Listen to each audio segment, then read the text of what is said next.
Hi guys, and welcome to Relaxation Bedtime History. Tonight we step into a medieval river mill during a winter storm, where the waterway is freezing at the edges, the road is turning white beneath your boots, and the old wooden wheel groans like it has seen enough weather for one lifetime. You're not in a cozy hotel, there is no thermostat, no heated blanket, no cheerful little app telling you the storm will pass in 40 minutes. You probably won't survive this if you arrive proud, underdressed, and convinced that medieval winter is just a decorative background for soup. So, before you get comfortable, take a moment to like the video and subscribe, but only if you genuinely enjoy what I do here. And as always, tell us where you are listening from and what the local time is where you are. Someone may be watching this at midnight in Canada, dawn in Vietnam, or a rainy afternoon in England. Now, dim the lights, and imagine your feet sinking into snow that has been falling since late afternoon. You trudge along a narrow road beside a frozen waterway, your cloak pulled tight under your chin, your breath drifting ahead of you in pale clouds. The river is not fully frozen, not yet, but it has become secretive. Along the banks, ice grips the reeds and stones. In the middle, dark water moves slowly under patches of crust, sliding beneath winter's skin with a patient, hidden strength. Every now and then you hear it knock against itself, a dull wooden sound, though there is no wood in sight. The road is worse than the river. Cartwheels have carved old ruts into the frozen mud, and now the snow has softened their edges, so every step is a small negotiation. Your left foot finds a hollow, your right foot slips on hard ground. The strap of your bundle digs into your shoulder. Somewhere behind you, the village has disappeared into weather and distance. Somewhere ahead, if the man at the last cottage told the truth, stands a mill. You hope he told the truth. Medieval roads in winter are not famous for mercy. A plain fact of rural medieval life is that mills were often placed where water could be controlled, near streams, weirs, ridges, and channels, which means they could become important stopping points along difficult routes. Not inns exactly, not public shelters in the generous modern sense, but when a storm comes down and the river road becomes dangerous, a working mill with walls, fire, and people inside can feel like civilization itself. The wind pushes snow sideways across your face. You lower your head and keep going. There, at last you see a shape in the dimness. At first it is only as dark a block against the white blur, crouched low beside the river. Then a roofline appears, massed steep and heavy with snow. Then a little glow, amber and unsteady, shows through a shutter crack. Then the wheel emerges from the storm, half hidden under ice, enormous beside the building, its paddles rimmed in white. It turns slowly, not with the proud rhythm of summer, but with the tired stubbornness of something forced to work through cold.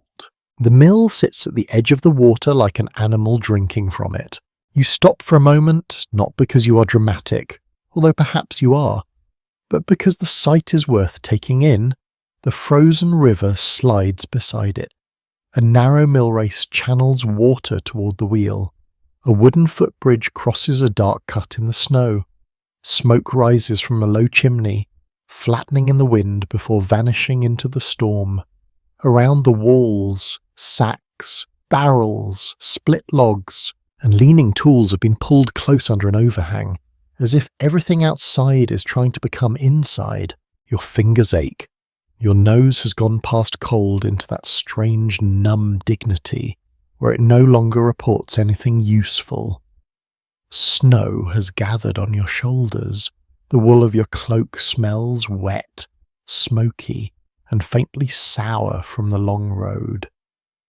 You are aware of every weakness in your clothing.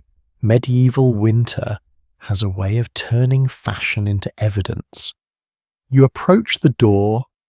Before you knock, you hear the mill, not just the wheel. The whole building has a voice.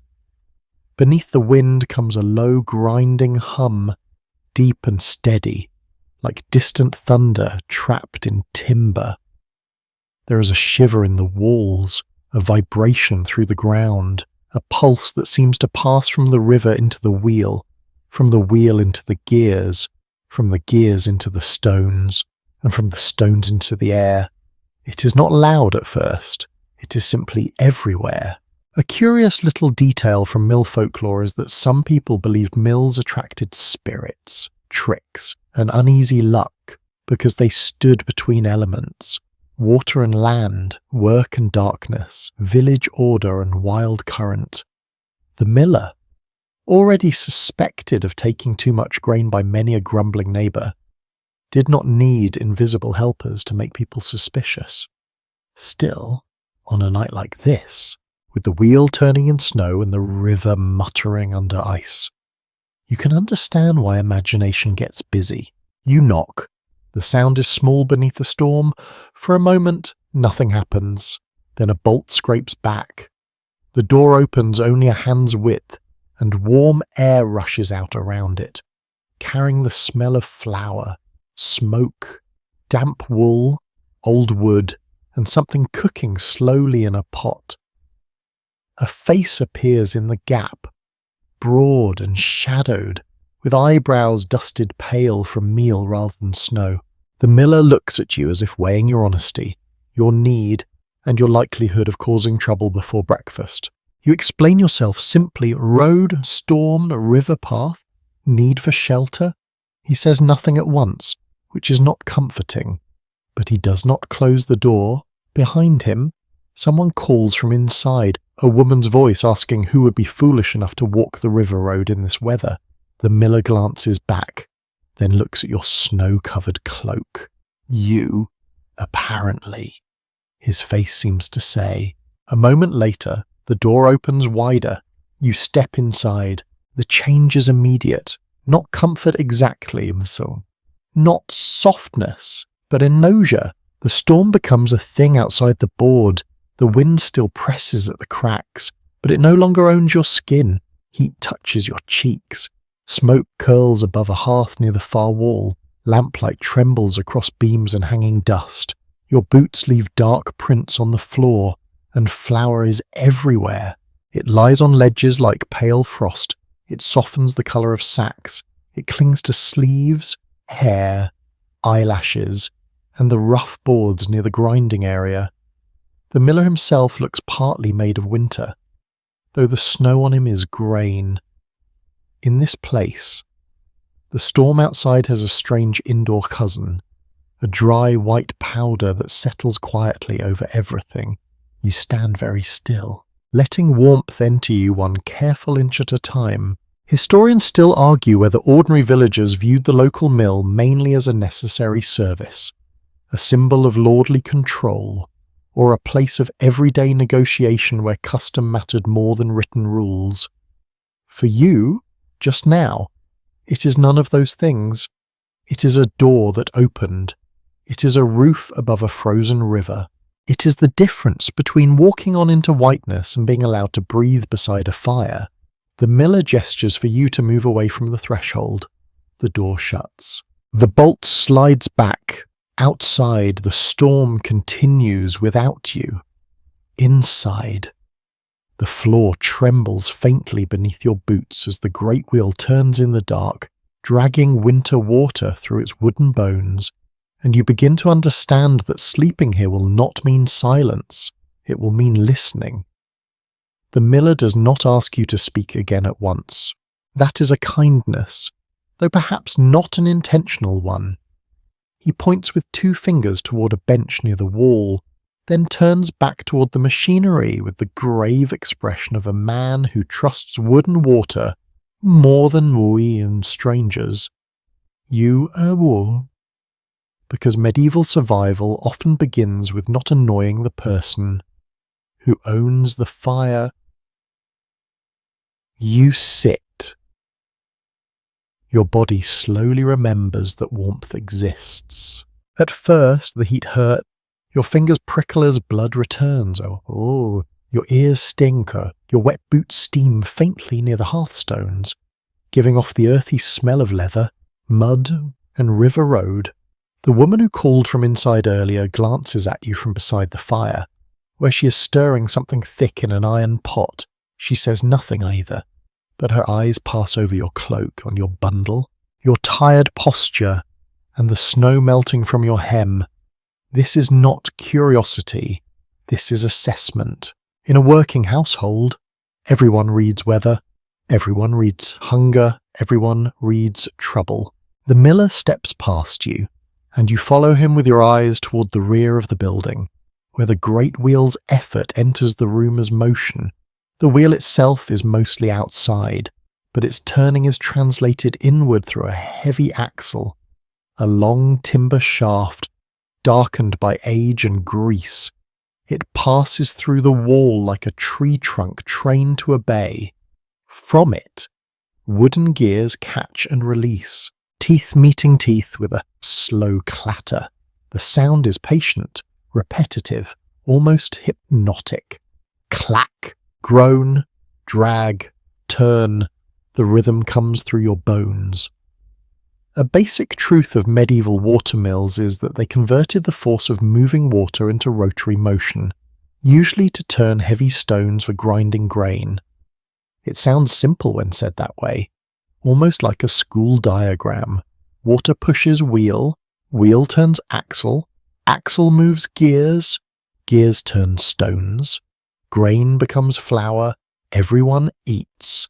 Lovely. Very neat, very calm, except here, inside the actual mill, nothing feels neat. Everything shudders, everything complains. The river does not politely hand over its power. It saps and tugs and surges beneath ice. The wheel receives that force unevenly, especially tonight, with frozen crust gathering along the paddles and the mill race carrying chunks of broken white. The gears answer in little knocks and sighs. The beams above you creak as if sharing gossip about every winter before this one. The miller listens to all of it. That may be his real craft. Not just feeding grain into a hopper, not just knowing when to lift or lower the stones, not just collecting the toll and enduring villagers who suspect him of measuring with a thumb on the scale. He listens. He hears when a pin is too dry, when a gear tooth catches badly, when the water drops, when the wheel drags, when the stones run too close. He hears what you only feel as a strange wooden heartbeat. You rise after a while, careful not to move too quickly, and stand where you can see through a narrow gap in the shutter toward the wheel outside. Snow blows past the opening in thin white streaks. Beyond them, the wheel turns through darkness, half monstrous, half graceful. Its lower paddles dip into black water. Its upper arc wears a jagged edge of ice. Each rotation lifts shining droplets that freeze almost as soon as they touch wood. The wheel is not spinning quickly. It is labouring. The miller notices your stare and grunts something that might be permission, warning, or simply the natural language of tired men near machinery. He takes a hooked wooden pole from beside the wall and opens the door just enough to slip outside. Cold bursts in. The woman at the hearth mutters at him, not loudly, but with the calm authority of someone who has watched him do foolishly necessary things for years. You move closer to the gap. Outside, the miller leans toward the wheel, boots planted wide, pole in hand. He prods at a rim of ice collecting near one paddle. The wheel turns another handspan. He waits, then strikes again. A lump breaks loose and drops into the water below with a thick splash. For a heartbeat, the wheel moves more freely. Then the river sends another skin of slush against it. 'Cause nature, as usual, has not signed the maintenance agreement. A strange old belief found in parts of Europe held that mill wheels could disturb hidden forces in streams, angering water spirits or stirring unlucky currents beneath the surface. Sensible people still used mills, of course, because bread beat superstition on most days. Yet when you see the wheel dragging its dark circle through a storm, you can understand why stories cling to such places. A mill is never just a building, it's a bargain with fortune. The miller returns quickly, shoulders dusted white, beard wet with snow. He bars the door and stamps his feet. No one praises him. No one needs to. The wheel's rhythm has improved slightly, and in this household, that is applause enough. You watch him cross to the machinery and adjust a wooden lever. Somewhere above, grain begins to fall in a soft, dry trickle. It feeds from a hopper into the central opening of the upper millstone. The sound is gentle compared with the rest, a whisper of kernels before they vanish between stones. Then comes the deeper rasp as the grain is broken, crushed and rubbed into meal. It's oddly soothing. The violence of grinding is hidden inside circular patience. Historians still argue whether small rural mills should be understood mainly as engines of local community or as instruments of control by lords, monasteries, and towns that held milling rights. Standing here, you sense both truths breathing in the flowery air. The mill serves the village because people must eat, yet it also gathers dependence, payment, custom, and authority into one place by the water. The wheel turns for bread, yes, but also for rent, obligations, and power. You breathe in too sharply and cough. The woman by the fire smiles for the first time, not warmly, accurately. Flour dust has found your throat. It floats in the lamplight like indoor snow. Pale and soft and quietly everywhere, you wipe your mouth, trying to recover dignity or nidpay. Dignity slips on the floor and leaves without you. The miller gives you a wooden cup of small ale, perhaps because pity is cheaper than conversation. You drink, it is thin, sour, and wonderful. The warmth in your chest spreads slowly, your shoulders lower, the mill's rhythm begins to settle into you. Outside, the river continues to freeze along its edges. Inside, the wheel beneath ice keeps turning, dragging the dark water into useful motion, and you begin to understand that this place survives winter not by defeating it, but by negotiating with it. One creaking rotation at a time. The cup leaves a faint sourness on your tongue, but you hold it with both hands as if it were a royal treasure. It is not royal. It is not even especially clean. Still, after the road, after the snow, after the river muttering under ice beside your path, this thin ale has become one of the great achievements of civilization. You sit again on the bench while the room slowly reveals itself. At first, the mill had seemed like a single blur of warmth, noise, and flour. Now, as your eyes grow used to the lamplight, details begin separating from the haze. Sacks are stacked along one wall in uneven towers, tied at the neck with cord, their rough fabric swollen with grain or meal. Some are marked with simple signs, cuts, or stitched symbols so their owners can claim them later. A few lean tiredly against one another, like old men waiting for gossip. Near the grinding stones, a wooden hopper hangs above the millstones, its sides polished by years of use. Grain trembles down through it in a narrow stream, disappearing into the eye of the stone. The upper stone turns, hidden partly under a wooden casing, and from below comes the steady whisper of fresh meal falling into a bin. The smell is warmer here than you expected. Not just dust, not just dry grain. It is nutty, earthy, almost sweet, as if summer fields have been ground into breath. A familiar feature of medieval milling is that grain often arrived from many households in small batches, especially in rural communities where families depended on bread or porridge as daily staples. The mill did not simply produce flour in some grand, abstract way. It transformed particular people's harvests, particular sacks, particular hopes for winter meals. Each bag had a story behind it, even if that story was mostly someone saying, "Please let this last until spring." You watch the flour gather. It is pale, soft, and strangely calming. Outside, the storm is all sharp edges. Inside, the mill makes powder from hardness.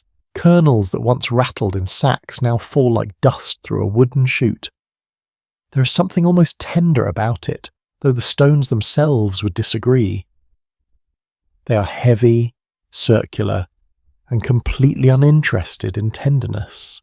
The miller's wife, if she is his wife, though no one has provided titles for your convenience, moves between hearth and table with practiced quiet. She adds split wood to the fire, then lifts the pot lid and lets out a breath of steam that carries the smell of onions, peas, and smoked scraps of something that once had opinions. Your stomach answers before you can pretend dignity. She hears it. Of course she hears it. In a medieval household, hunger is not a private event. Buildings are small, food is precious, and bodies make announcements. She ladles a small portion into a wooden bowl and sets it near you without ceremony. You thank her. She shrugs, as if feeding half-frozen travellers is not generosity, but a practical way to keep them from collapsing on the flour. You taste the pottage. It is thick, coarse, and heavenly. The warmth moves down your throat and settles behind your ribs. Peas soften against your tongue. There's a little barley, perhaps, or oats, something that gives the broth body. A grain of grit catches between your teeth. Because history believes in accuracy, you chew carefully and decide not to complain. Modern people sometimes romanticize rustic food until it arrives with actual texture. Medieval food has not read your lifestyle blog, The Fire Pops. Above it, hooks, pots, and drying cloths hang in a smoky arrangement. The ceiling beams are dark with years of soot. Shadows move across them whenever the flames lean. Flour dust floats through those shadows, brightening and fading in the lamplight, like tiny stars that made poor career choices and ended up near a millstone. A curious piece of mill lore claimed that millers were sometimes unusually close to secrets because everyone came to them eventually, bringing grain, complaints, rumours, and debts.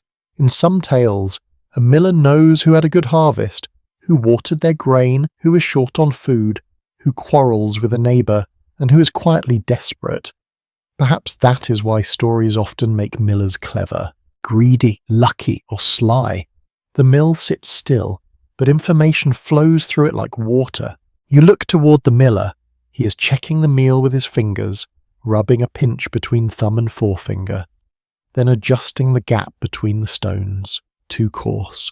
And people grumble, too fine, and the stones may heat or wear too quickly, too much haste, and the flour suffers, too little, and the queue grows. He works with a calm that is not softness but experience. Historians still argue whether the negative reputation of medieval millers came mostly from real abuses, unavoidable tensions over fees, or the simple fact that anyone controlling food processing is easy to mistrust. Watching him now, you feel the old suspicion hovering in the room. Even without villagers present, flour can be measured, grain can vanish, tolls can be fair or unfair. Hunger sharpens arithmetic.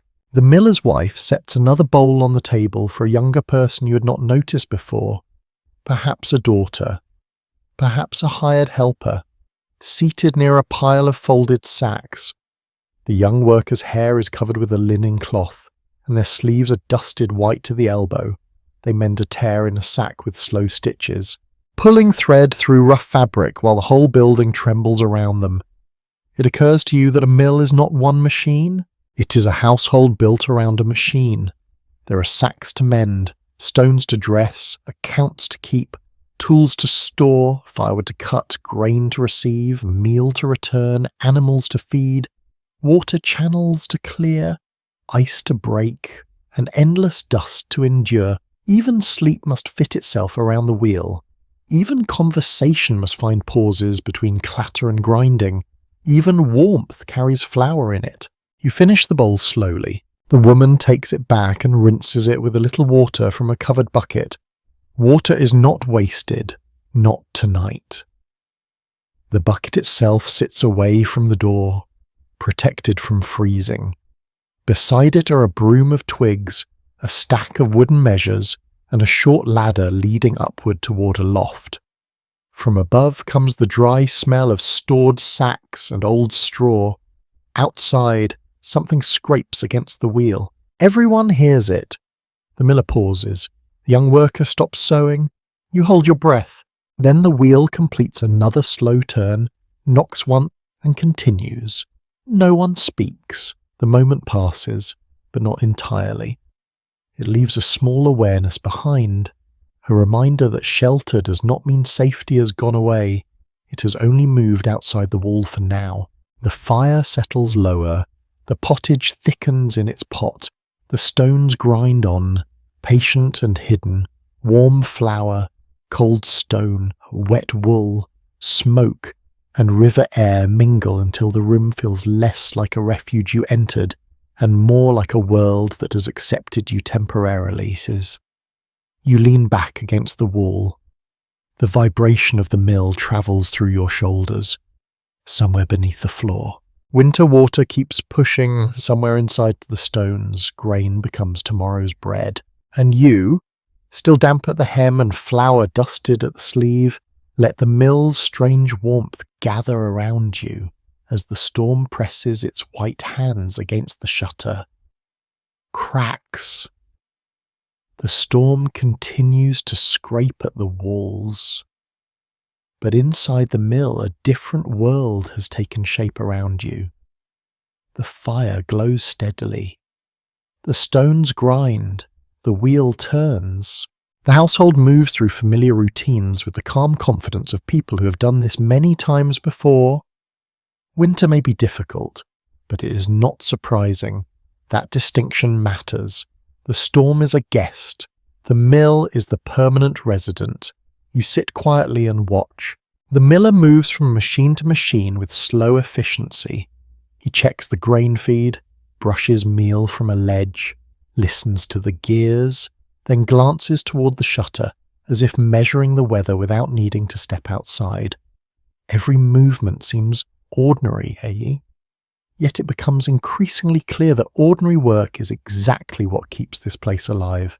Many communities across medieval Europe depended heavily on local mills because grain formed the foundation of daily diets. Bread, porridge, and other grain-based foods appeared on tables far more often than meat. Without functioning mills, entire villages could find themselves facing serious difficulties. The mill was not simply a business. It was part of the machinery of survival itself. You look around again. The miller's household is larger than you first realized.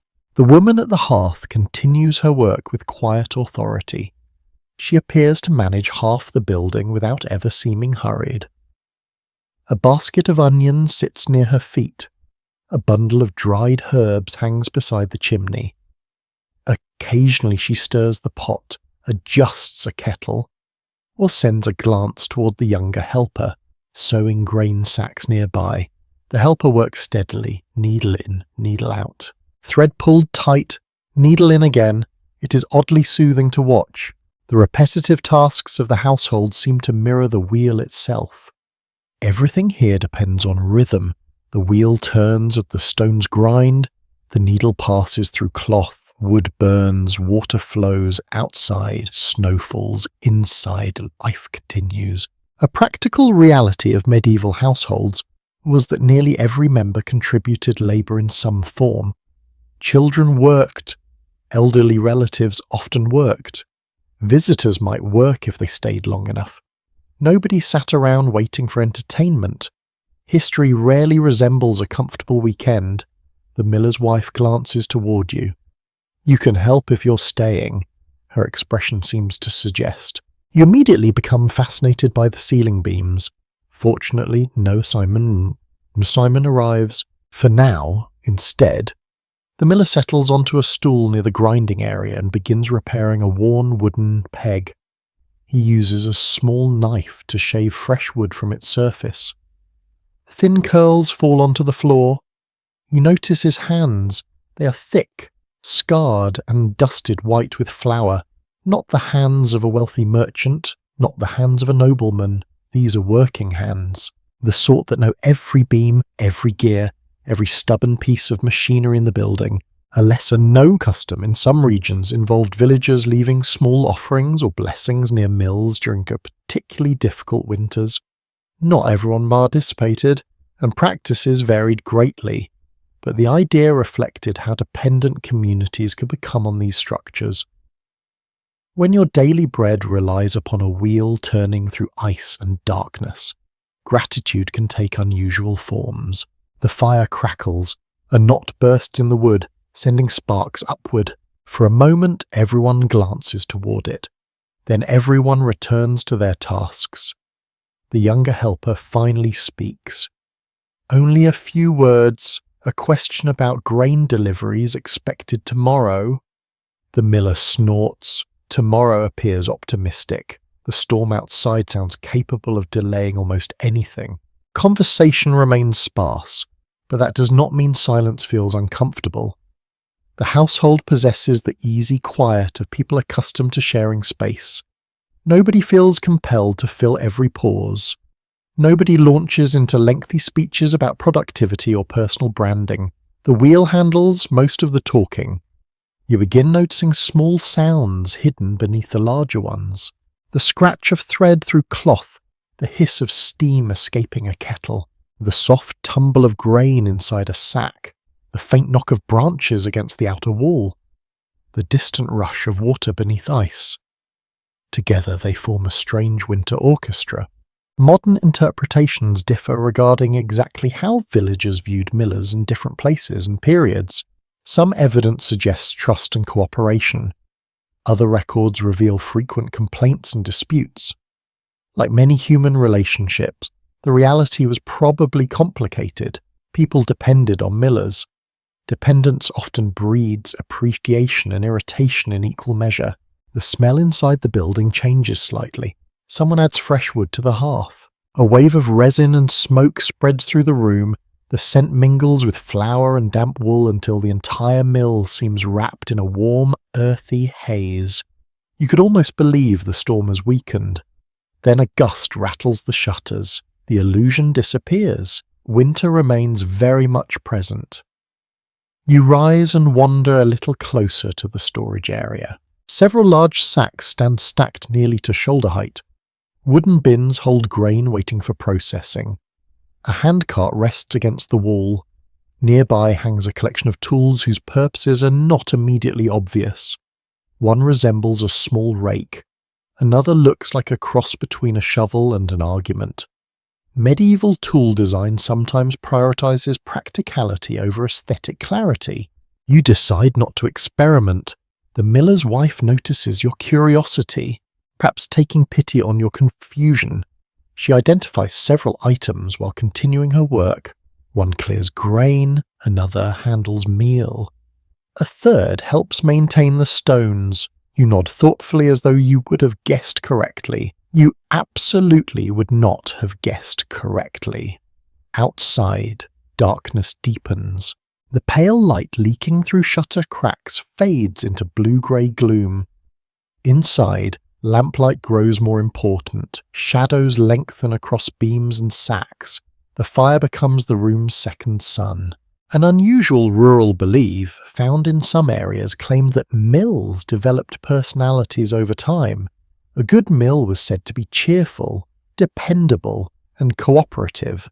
A troublesome mill became stubborn, hungry, or ill-tempered. Nobody literally believed the building possessed human emotions, at least not officially. Yet after spending hours surrounded by creaks, groans, rattles, and shifting rhythms, you understand how such ideas might emerge. This mill certainly feels alive, not alive like a person, alive like a system, water, wood, stone, grain, fire, people, each depends upon the others. Remove one element and everything becomes harder, and the realization settles over you gradually. You arrive thinking of the miller's shelter, a convenient refuge beside a frozen river. Now you begin seeing it differently. The building is the center of a small world, the miller's kingdom. If kingdom is not too grand a word for a structure filled with flour dust and creaking beams, his authority does not come from crowns or armies. It comes from knowledge of water levels, knowledge of gears, knowledge of grain, knowledge of winter. Outside, the river pushes unseen beneath growing ice. Inside, the household continues its evening routines beneath the steady vibration of the turning wheel. And as you sit once more beside the fire, listening to the mill breathe around you. You realise that surviving a medieval winter often depended less on heroic deeds than on ordinary people performing ordinary tasks exceptionally well. The wheel turns, the stones answer, the kingdom endures. By now you have warmed enough to notice the less cosy parts of the mill. Not unpleasant parts exactly, just the human parts. The fire, the flour, the steady wheel, and the sheltering walls all invite a person to feel grateful. Yet beneath that warmth lies another truth, quieter but very present. This place is not a charity house. It is a working mill, and work means payment. Grain comes in, meal goes out, a portion remains behind as toll. The miller rises from his stool and crosses to a wooden chest near the wall. He lifts the lid and takes out several measuring vessels, each worn smooth from long use. They are not decorative. They are not polished for display. Their rims are darkened by hands, their sides scratched, their bottoms marked by years of setting down and lifting up. He places them on the table. The sound is soft, wood on wood, yet everyone glances over. Measures matter. Across much of medieval Europe, milling fees were commonly taken as a share of the grain or flour rather than as coin, especially in rural areas where money might not always be available for daily exchanges. The exact portion varied by place, custom, lordship, and time. To modernize, a little scoop from a sack may not seem dramatic to people living close to hunger. It could feel very dramatic indeed. You remember your own bowl of pottage and suddenly understand the arithmetic better. A handful is not just a handful, it is breakfast, it is strength for field work, it is food for a child, it is one more day before the stores run low. The younger helper finishes sewing the torn sack and drags it closer to the table. The miller loosens the cord, opens the neck, and dips a measure into the grain. He lifts it, levels it with the edge of his hand, then pours it aside into a smaller bin. The movement is calm, practiced, and dangerously easy to mistrust. You can almost hear the absent villager complaining, "That was too much." He pressed it down. He tilted the measure. He has a secret thumb. He smiles too little. He smiles too much. Suspicion does not need much grain to grow. The miller's wife watches from the hearth, not interfering, but clearly aware of every motion. The helper reties the sack. The miller marks a tally on a small wooden stick, cutting a notch with his knife. You'd seen tally sticks before in market towns, but here the act feels more intimate. A mark in wood becomes memory. A cut says, "This person brought this amount, this much was taken, this much is owed, this much has been returned." A peculiar custom in some medieval communities involves splitting tally sticks lengthwise so that two parties kept matching halves. If later one person claimed the count had changed, the pieces could be fitted together again. It was not exactly modern banking, but it was clever in that beautifully practical medieval way. Also, it made arguing with a piece of wood slightly harder, though not impossible. People are talented. Another sack is opened. This one smells faintly damp. The miller pauses. He digs his hand deeper and lifts a fistful of grain. It clings slightly. He brings it near the lamp and studies it. Rubbing kernels between his fingers, his expression changes just enough for the household to notice. The younger helper leans in. The woman at the fire lets the spoon rest against the pot. Damp grain is trouble. It can spoil. It can grind poorly. It can make bad flour. It can damage trust long before it damages stone. The owner of this sack is not here to defend himself, which is probably fortunate for everyone's blood pressure. The miller mutters something under his breath and sets the sack aside. Not rejected, not accepted fully, simply separated into a category that means inconvenience. Evidence from surviving manorial records shows that mills could become frequent sources of dispute, with complaints about tolls, poor grinding, illegal hand mills, damaged equipment, and whether tenants were required to use a lord's mill. These records do not give us every ordinary conversation, of course, but they reveal a world where grain processing was closely tied to power, law, and daily irritation. Bread may be humble, its paperwork was not always peaceful. You shift on the bench. The miller notices and gives you a look that says strangers should avoid forming legal opinions near flour. You return your attention to the fire. Very wise. Still, your ears keep listening. The helper asks whether the damp sack belongs to the widow from the upper lane. The woman at the hearth answers that it may belong to her son instead. The miller says the mark is unclear. That leads to a low exchange about who tied the cord, who brought grain last week, and who still owes for grinding before Martinmas. You understand only pieces, yet the pattern is familiar. Every village has its web, names, debts, favours, old grudges, half-remembered promises. A mill gathers them all because grain must pass through here. It is difficult to hide hardship from the person who handles your sack of wheat or rye. It is difficult to conceal prosperity too. If your grain is clean, dry, and plentiful, someone notices. If your sacks grow lighter each month, someone notices that as well. An odd belief occasionally attached to millers was that they could tell more about a household from its grain than a priest could from confession. That is probably an exaggeration, and a cheeky one, but not entirely foolish. Grain carries evidence. Damp storage, weed seeds, poor harvest, careful threshing, careless transport. The mill reads the village through its sacks. The storm beats against the shutters again. A little snow slips through a crack and melts on the sill. The miller ties another sack and pushes it toward the grinding area. His wife brings him a cup, and he drinks without sitting down. Then he checks the measure again, turning it in his hands as though its very shape requires defence. The question is far from settled among researchers whether medieval villagers resented milling obligations as deeply as some court records suggest, or whether those records mostly preserve moments of conflict while hiding years of routine cooperation. Perhaps both are true. A person might trust the miller most days and curse him bitterly on the day a measure looks too generous toward his own bin. That feels very human. You look at the little pile of toll grain set aside. It is modest. It is enormous. Depends who is looking. Near the hearth, the woman resumes stirring the pot. The helper reaches for another sack. The miller sharpens his knife against a small stone, then makes another notch in the tally. The rhythm of accounting joins the rhythm of grinding. Cut, pour, tie, mark. Listen. Wait. Outside, ice gathers along the wheel again. Inside, suspicion does not break the household, but it sits with everyone, as ordinary as smoke. No one names it. No one needs to. In this room, trust is measured in scoops, not speeches. You came here seeking shelter from the river road. Now you sit beside the fire and watch another kind of weather move through the mill. The quiet winter storm of toll, measure, and need. The accounting quiets at last. Not because every question has been nuttled, but because supper has become more important than suspicion.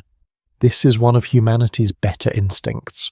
Even in a room full of debts, damp grain, uncertain roads, and a river trying to become a weapon, the smell of food has a persuasive power.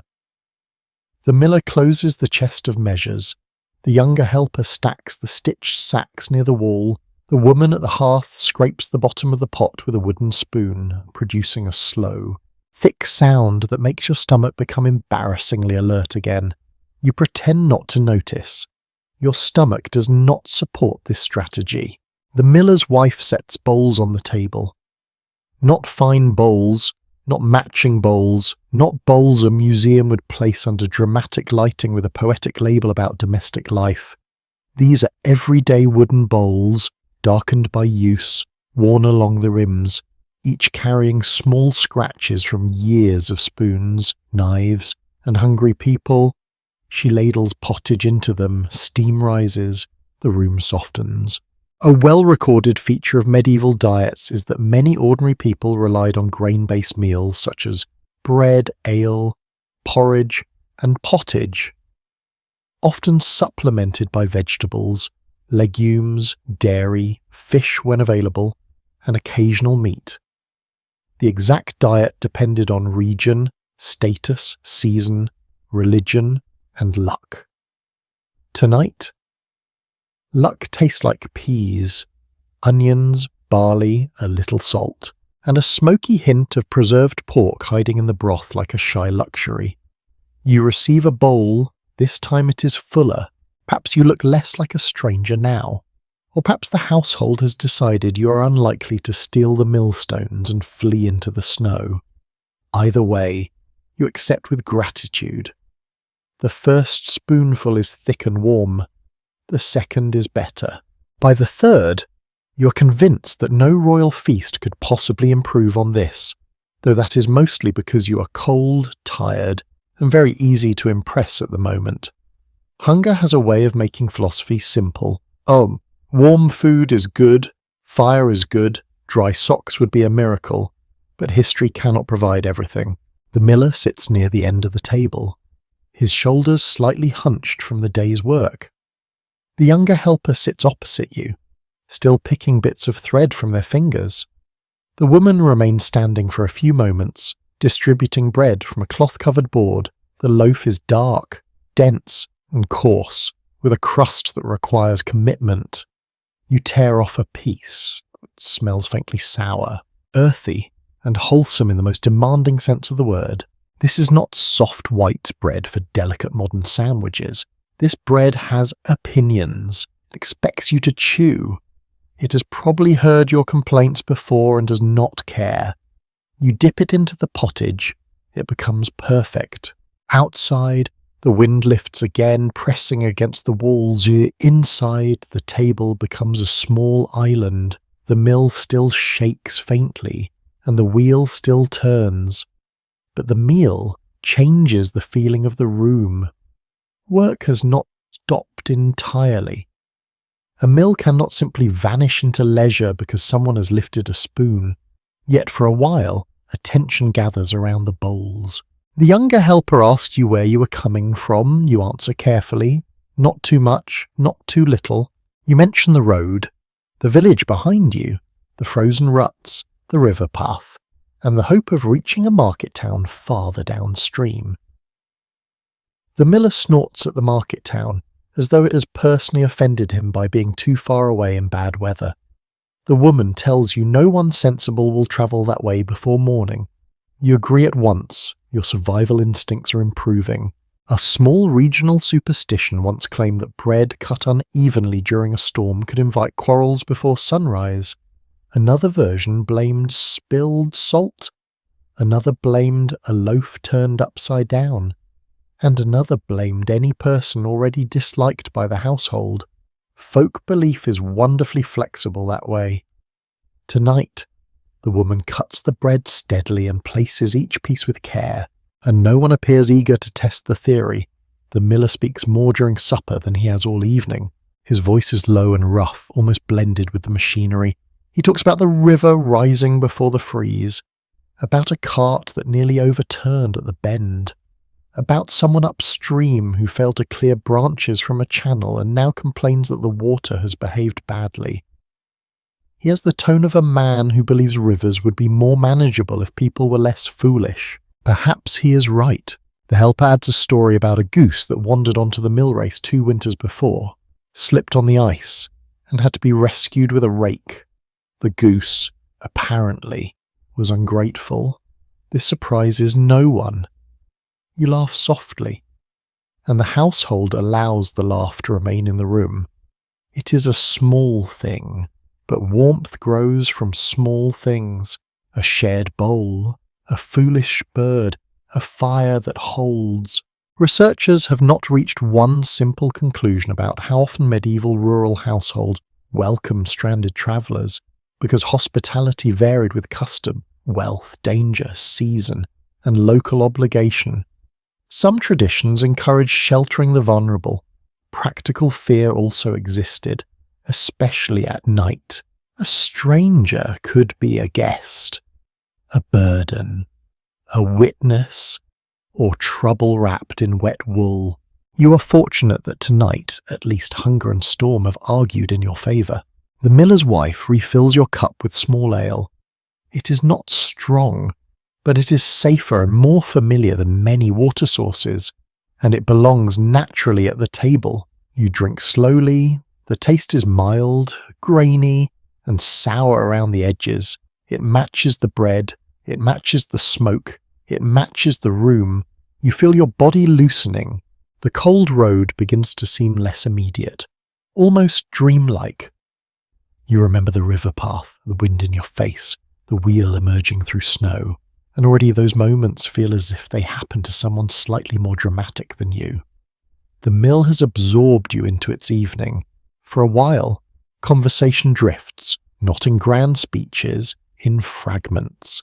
The price of oats, a broken bridge plank, the widow's damp grain, a boy who claims he saw blue lights over the marsh, the coming feast day, the shortage of dry firewood, the question of whether the freeze will last. No one solves anything.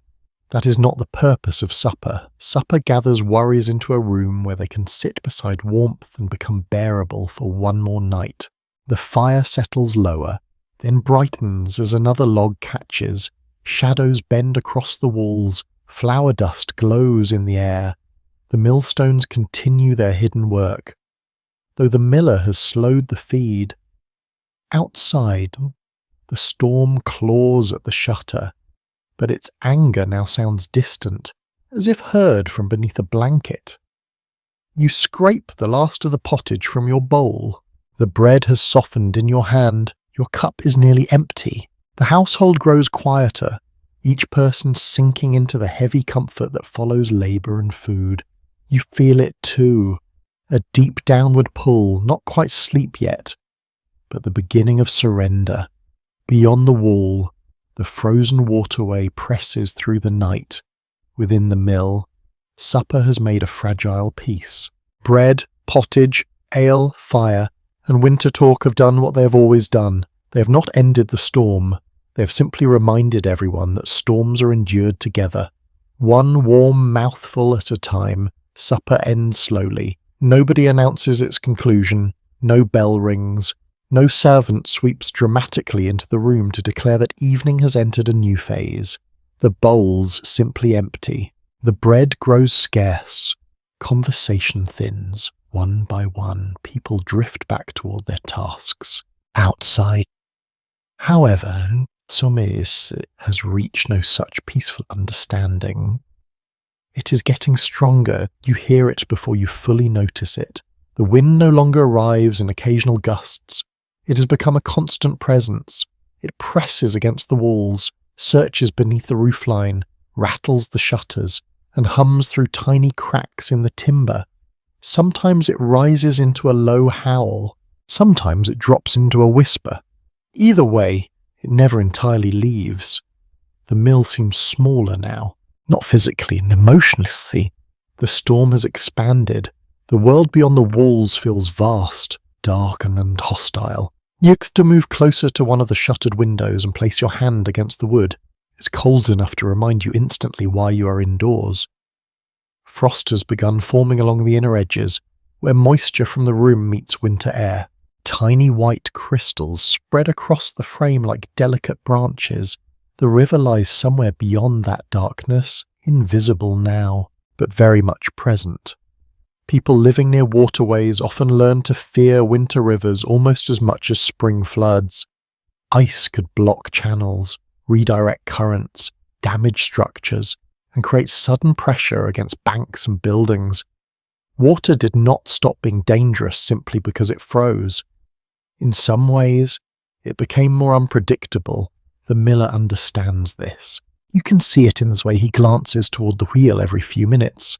He is not worried exactly, but he is attentive. There is a difference. The helper finishes stacking supplies and joins him near the grinding area. Together they listen. That seems strange at first. Yet after spending hours in the mill, you understand listening is work here. The wheel speaks. The gears speak. The water speaks. Changes arrive first as sounds.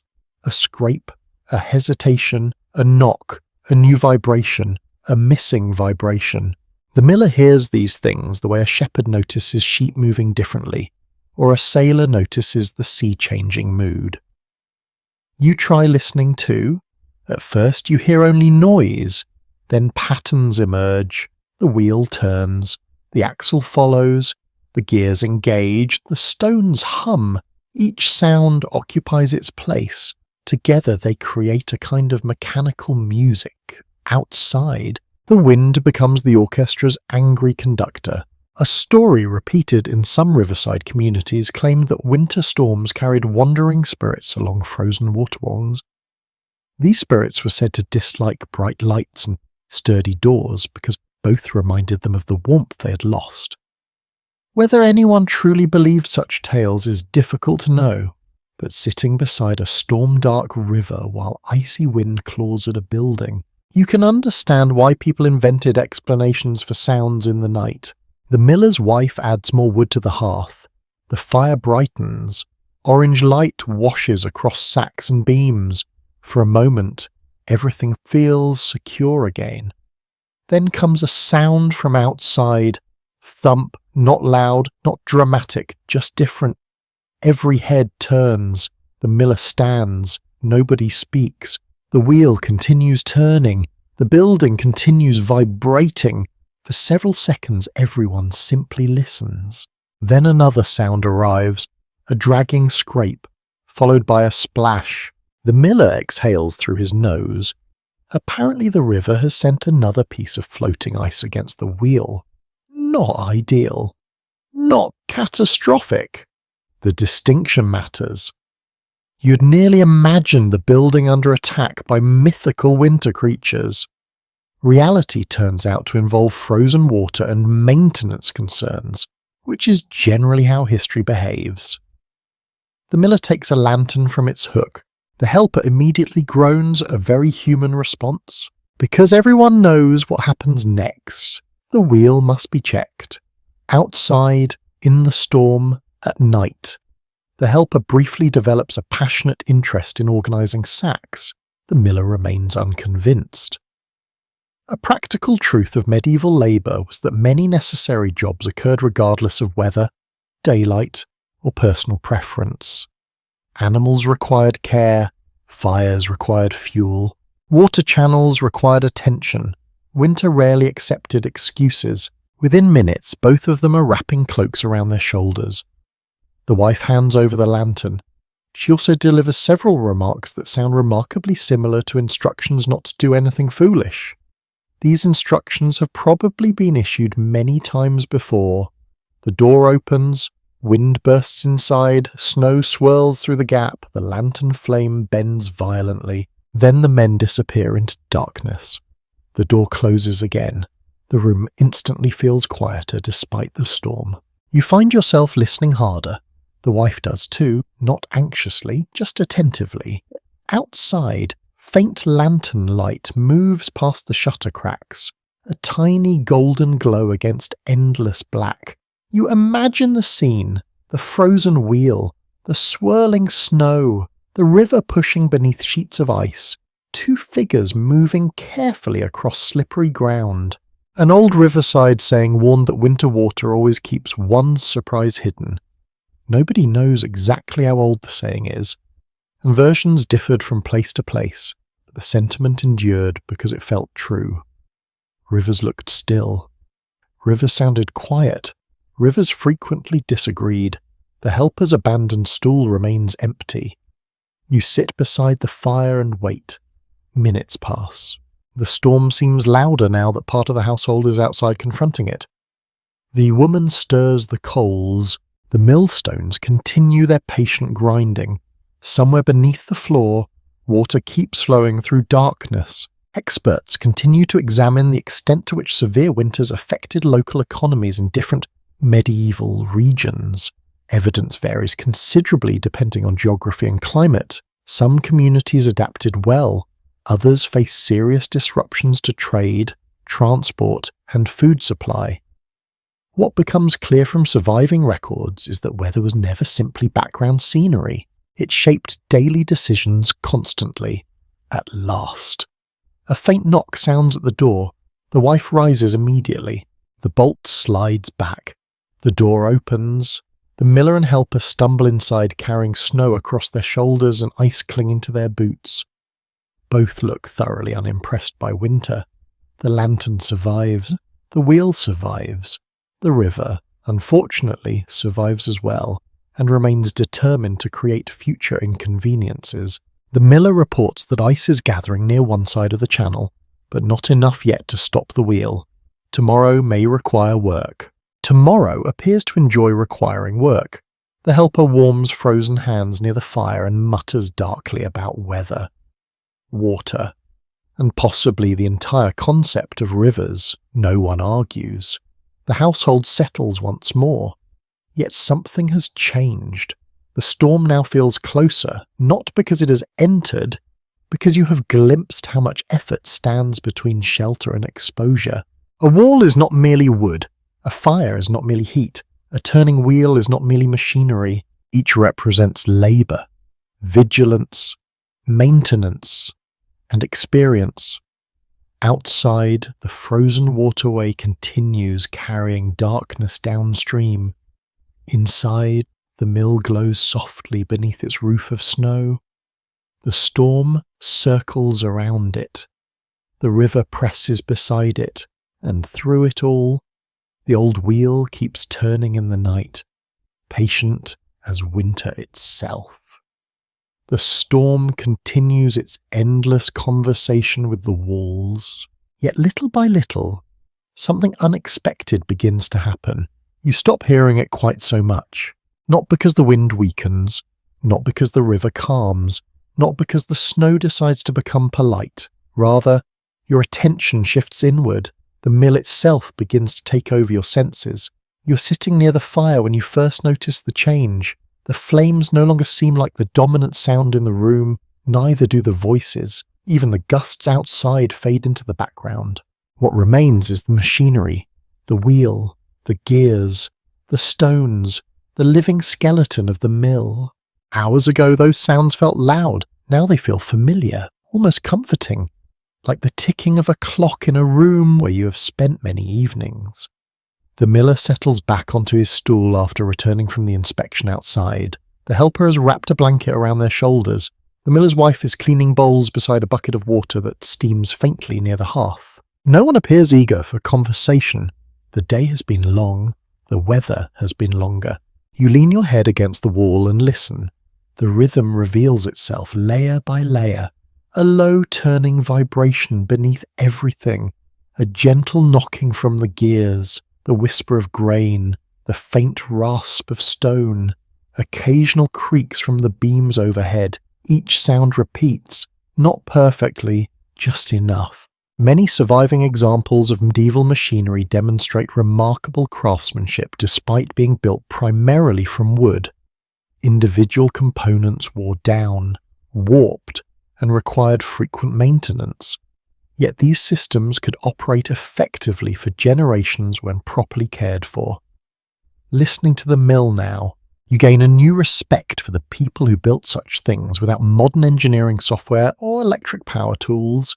The building feels almost alive, not in the frightening sense, in the sleepy sense, like an enormous creature resting beside the river while continuing to breathe. The floor vibrates faintly beneath your boots. The walls occasionally settle with quiet groans. The roof timbers shift as snow accumulates above them. The whole structure responds to weather, water, temporary air, and motion. You find yourself wondering how it would feel if the wheel suddenly stopped. The thought arrives unexpectedly, then lingers, because now that you have grown accustomed to the sounds, silence seems stranger than noise. The question follows naturally. What would happen if the river froze completely? What would happen if ice jammed the wheel? What would happen if the grinding ceased? The mill would remain standing. Of course, yet something essential would disappear. The building would lose its heartbeat. An old tale told in some milling communities suggested that a mill left silent too long became lonely. According to the story, neglected mills creaked more loudly because they were calling for work. The tale was probably intended to amuse children or explain ordinary noises. Still, sitting here tonight, you can appreciate the image. The wheel turns, the mill speaks, silence would feel unnatural. The helper eventually rises and adjusts a lantern, hanging from a beam. The flame flickers behind horn panels, casting warm golden light across the room. Shadows sway gently over stacked sacks. The effect is mesmerizing. Flour dust drifts through the air. Not much, just enough. Tiny particles floating through light like snowflakes that lost their way and wandered indoors. You watch them. The longer you watch, the slower time seems to move. The storm remains outside. The household remains inside. The wheel remains turning. Everything feels suspended between moments. Written descriptions from the medieval period occasionally mention the importance of familiar sounds during long winter nights. While people rarely described everyday noise with modern psychological language, it is clear that certain rhythms became deeply associated with comfort, routine, and safety. A barking dog, a church bell, a crackling hearth, or a working mill could reassure people that normal life continued despite the darkness and weather. You understand that feeling now. The grinding stones have become reassuring. That realization would probably surprise the version of you who was stumbling through snow several hours earlier. The miller yawns. The helper yawns shortly afterward. The miller's wife notices and smiles. Yawns, like rumours, appear contagious. Soon you are yawning too. The room has entered a quieter phase. Not sleep yet, something before sleep. The hour when tasks become slower. The hour when voices soften. The hour when everyone begins thinking about blankets. Outside, a burst of wind rattles the shutters hard enough to shake frost loose from a window frame. You glance towards the sound, then relax again. The walls have proven themselves, for now. The river remains hidden beyond darkness, yet its presence continues to shape everything around you. The wheel turns because of the river. The stones turn because of the wheel. The flour exists because of the stones. The bread exists because of the flour. The supper existed because of the bread. Your comfort tonight depends upon an entire chain of connection stretching outward into black water and falling snow. The surviving evidence leaves room for disagreement regarding exactly how much seasonal disruption affected individual mills in different regions. Some waterways froze frequently, others remained active throughout winter. Local geography, climate, engineering choices, and maintenance all played important roles. What seems certain is that millers spent considerable effort adapting to changing conditions rather than simply accepting whatever nature delivered. You listen again. The sounds seem slightly slower now, not weaker, just gentler. The grain feed has been reduced. The household no longer needs full production tonight. The miller occasionally checks the machinery, but his movements have become less urgent. Work is winding down. The wheel continues. The stones continue, yet even machines appear ready for rest. A curious belief held by such workers suggested that mills preferred certain weather conditions. A calm winter snowfall might be called a mill's friend. A sudden freeze might be called its enemy. Heavy spring floods earned harsher descriptions. Nobody truly imagined the building possessed opinions, but assigning personality to machinery made long hours more entertaining. You find yourself doing the same.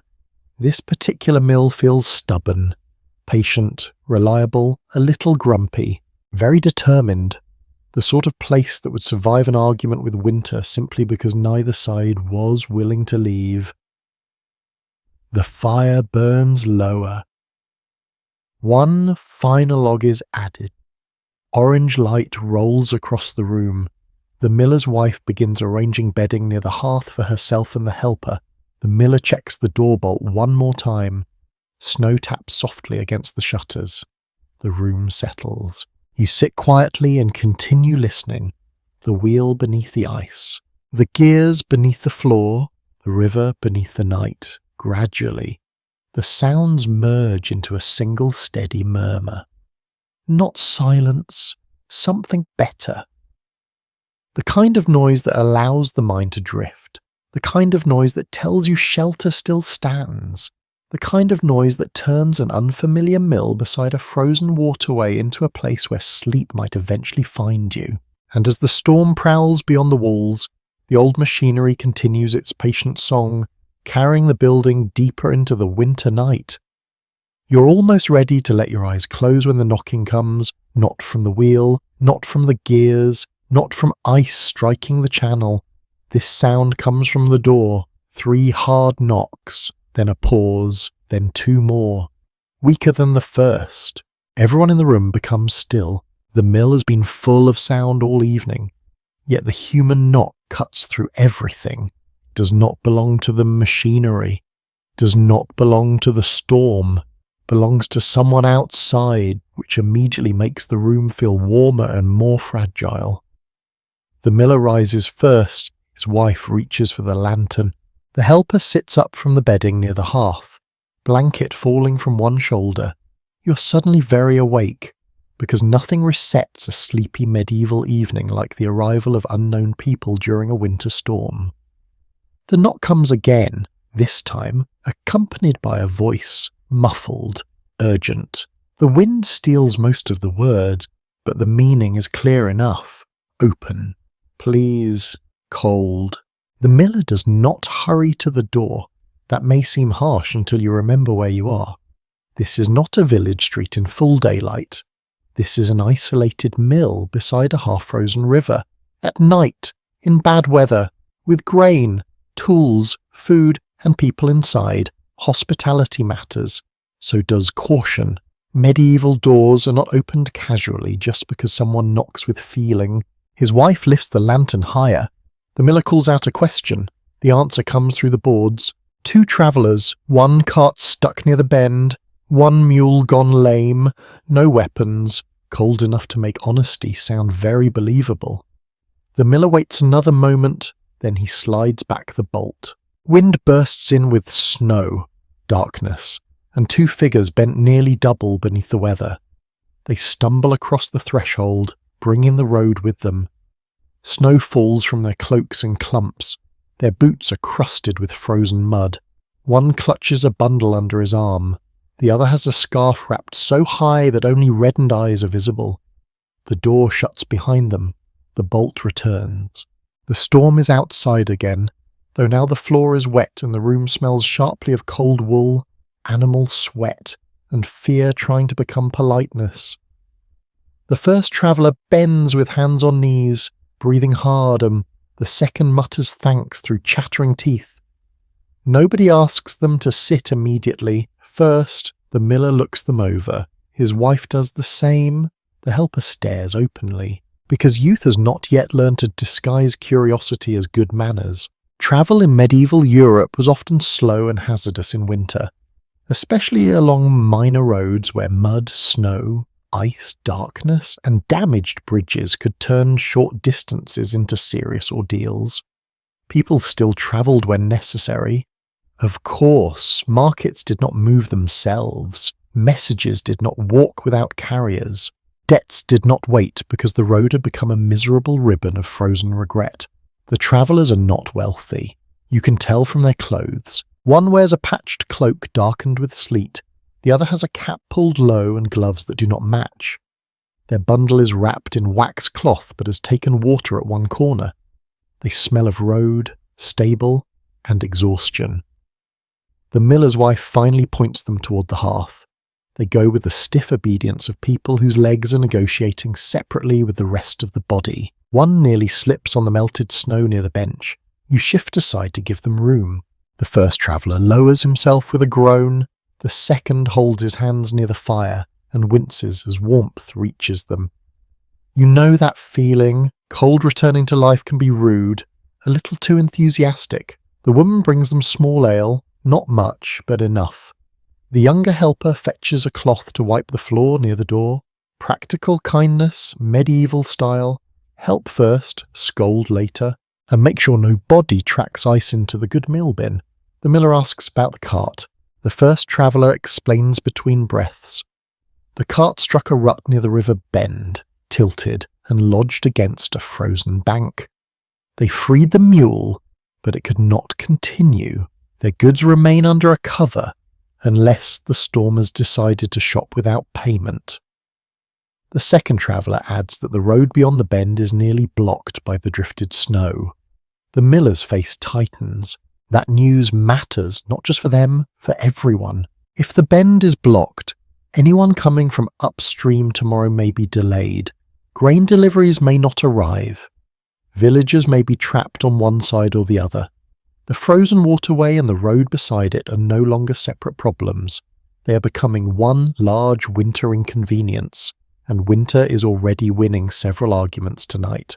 Country people sometimes said that strangers arriving during a storm carried the weather's message with them. It was not a formal belief, more a fireside way of saying that the outside world entered when travellers did. Tonight, that saying feels accurate. The two men have brought more than wet boots. They have brought news from the road, and the news is heavy. The helper asks whether anyone else was behind them. No, at least they saw no one. That answer settles uneasily. No one wants to imagine another traveller still on the river road in this wind.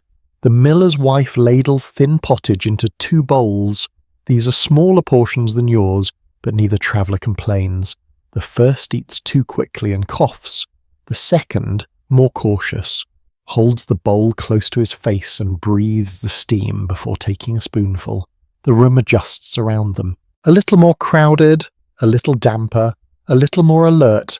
You notice how quickly the mill becomes a place of exchange again. Not only grain and flour now, but information, warmth, shelter, obligation, caution. The travellers bring rumours, the household offers fire. Everyone measures everyone else without saying so. The surviving sources give no simple answer about how common informal sheltering was in places like mills, barns, and workshops, since most ordinary acts of hospitality were never written down.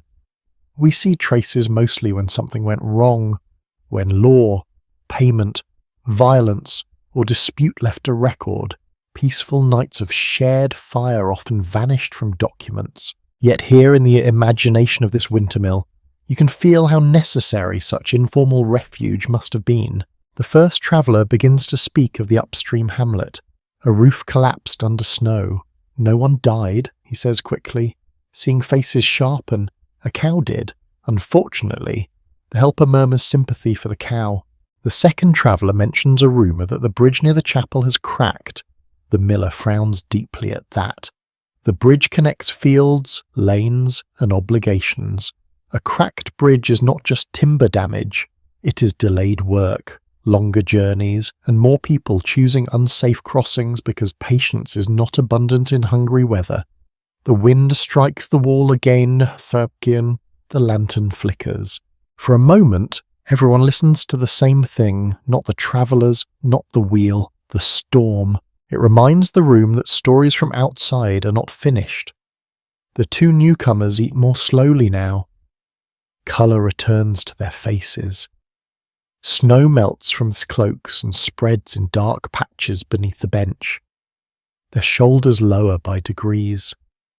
They are still worried about the cart, the mule, the goods, the road, and perhaps tomorrow's explanations to whoever owns part of what they carry. But for the moment they are inside, that is enough. You look around at the gathered people, miller, wife, helper, travellers, you, all held together by firelight, flour dust, and the old wheel turning through storm water. The mill no longer feels isolated. It feels connected to every road that leads to its door. Outside, the frozen waterway bends away into darkness. Inside, strangers become part of the night's quiet company, and the room, already crowded with grain and worry, makes space for them beside the fire. The newcomers have been inside long enough for the storm to loosen its grip on them. Their shoulders no longer hunch toward their ears. Their hands have stopped trembling. Their voices sound human again instead of windblown. Outside, the weather still prowls around the mill, but inside another activity begins to take shape. It is quieter than grinding grain. Less dramatic than rescuing carts from snowdrifts, yet it carries its own importance. The miller opens his account chest. Immediately, the helper groans. The travellers exchange amused glances. Even you recognise the expression. Some tasks seem capable of exhausting people before they even begin. The miller ignores everyone. He places a bundle of tally sticks, scraps of parchment, and a small horn ink container onto the table. Then he lowers himself onto a stool near the lantern. The evening's second shift has begun. The shift of memory, the shift of numbers, the shift of proving that yesterday happened. You move closer, partly from curiosity and partly because the fire is nearby. The lantern casts a warm pool of light across the tabletop. Shadows gather around its edges, beyond them. Sacks of grain loom like silent witnesses. The miller's hands look different here. Beside machinery, they seem strong. Beside records, they seem careful. Every notch matters. Every mark matters. Every remembered agreement matters. Long before widespread literacy became common, communities developed practical ways of tracking obligations. Not every account required elegant handwriting. Tallies, tokens, memory, witnesses, and simple written records often worked together. Business was conducted by people who understood value perfectly well. Even if they never owned a library, the miller studies one tally stick, turns it over, studies it again, then makes another notch.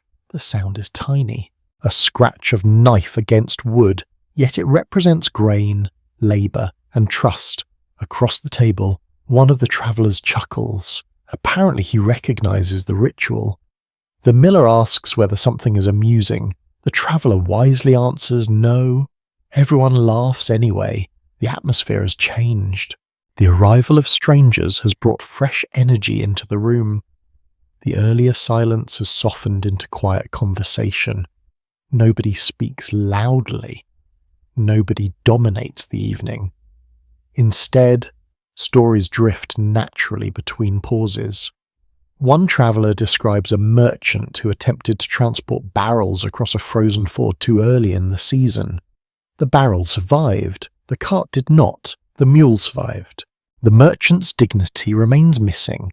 The helper enjoys this story immensely. The miller's wife rolls her eyes with the familiarity of someone who has heard hundreds of similar tales. An old saying repeated in several parts of Europe warned against trusting winter ice until local fishermen trusted it first. Versions differed from village to village, but the message remained remarkably consistent. Nature rarely rewards impatience, the traveller continues. Apparently the merchant ignored advice from nearly everyone. Apparently this surprised absolutely no one. You notice how stories travel, not through books, not through official proclamations, through evenings like this. One person sees something, another repeats it, a third improves it.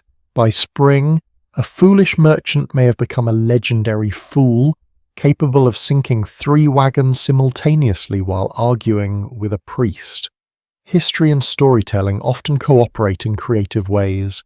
The miller's account work continues steadily. A line of figures appears on parchment. Another tally receives a fresh notch. A payment is remembered. A debt remains unresolved. The travellers contribute occasional information. The widow from upstream paid part of what she owed. A tenant near the chapel lost 2 sheep.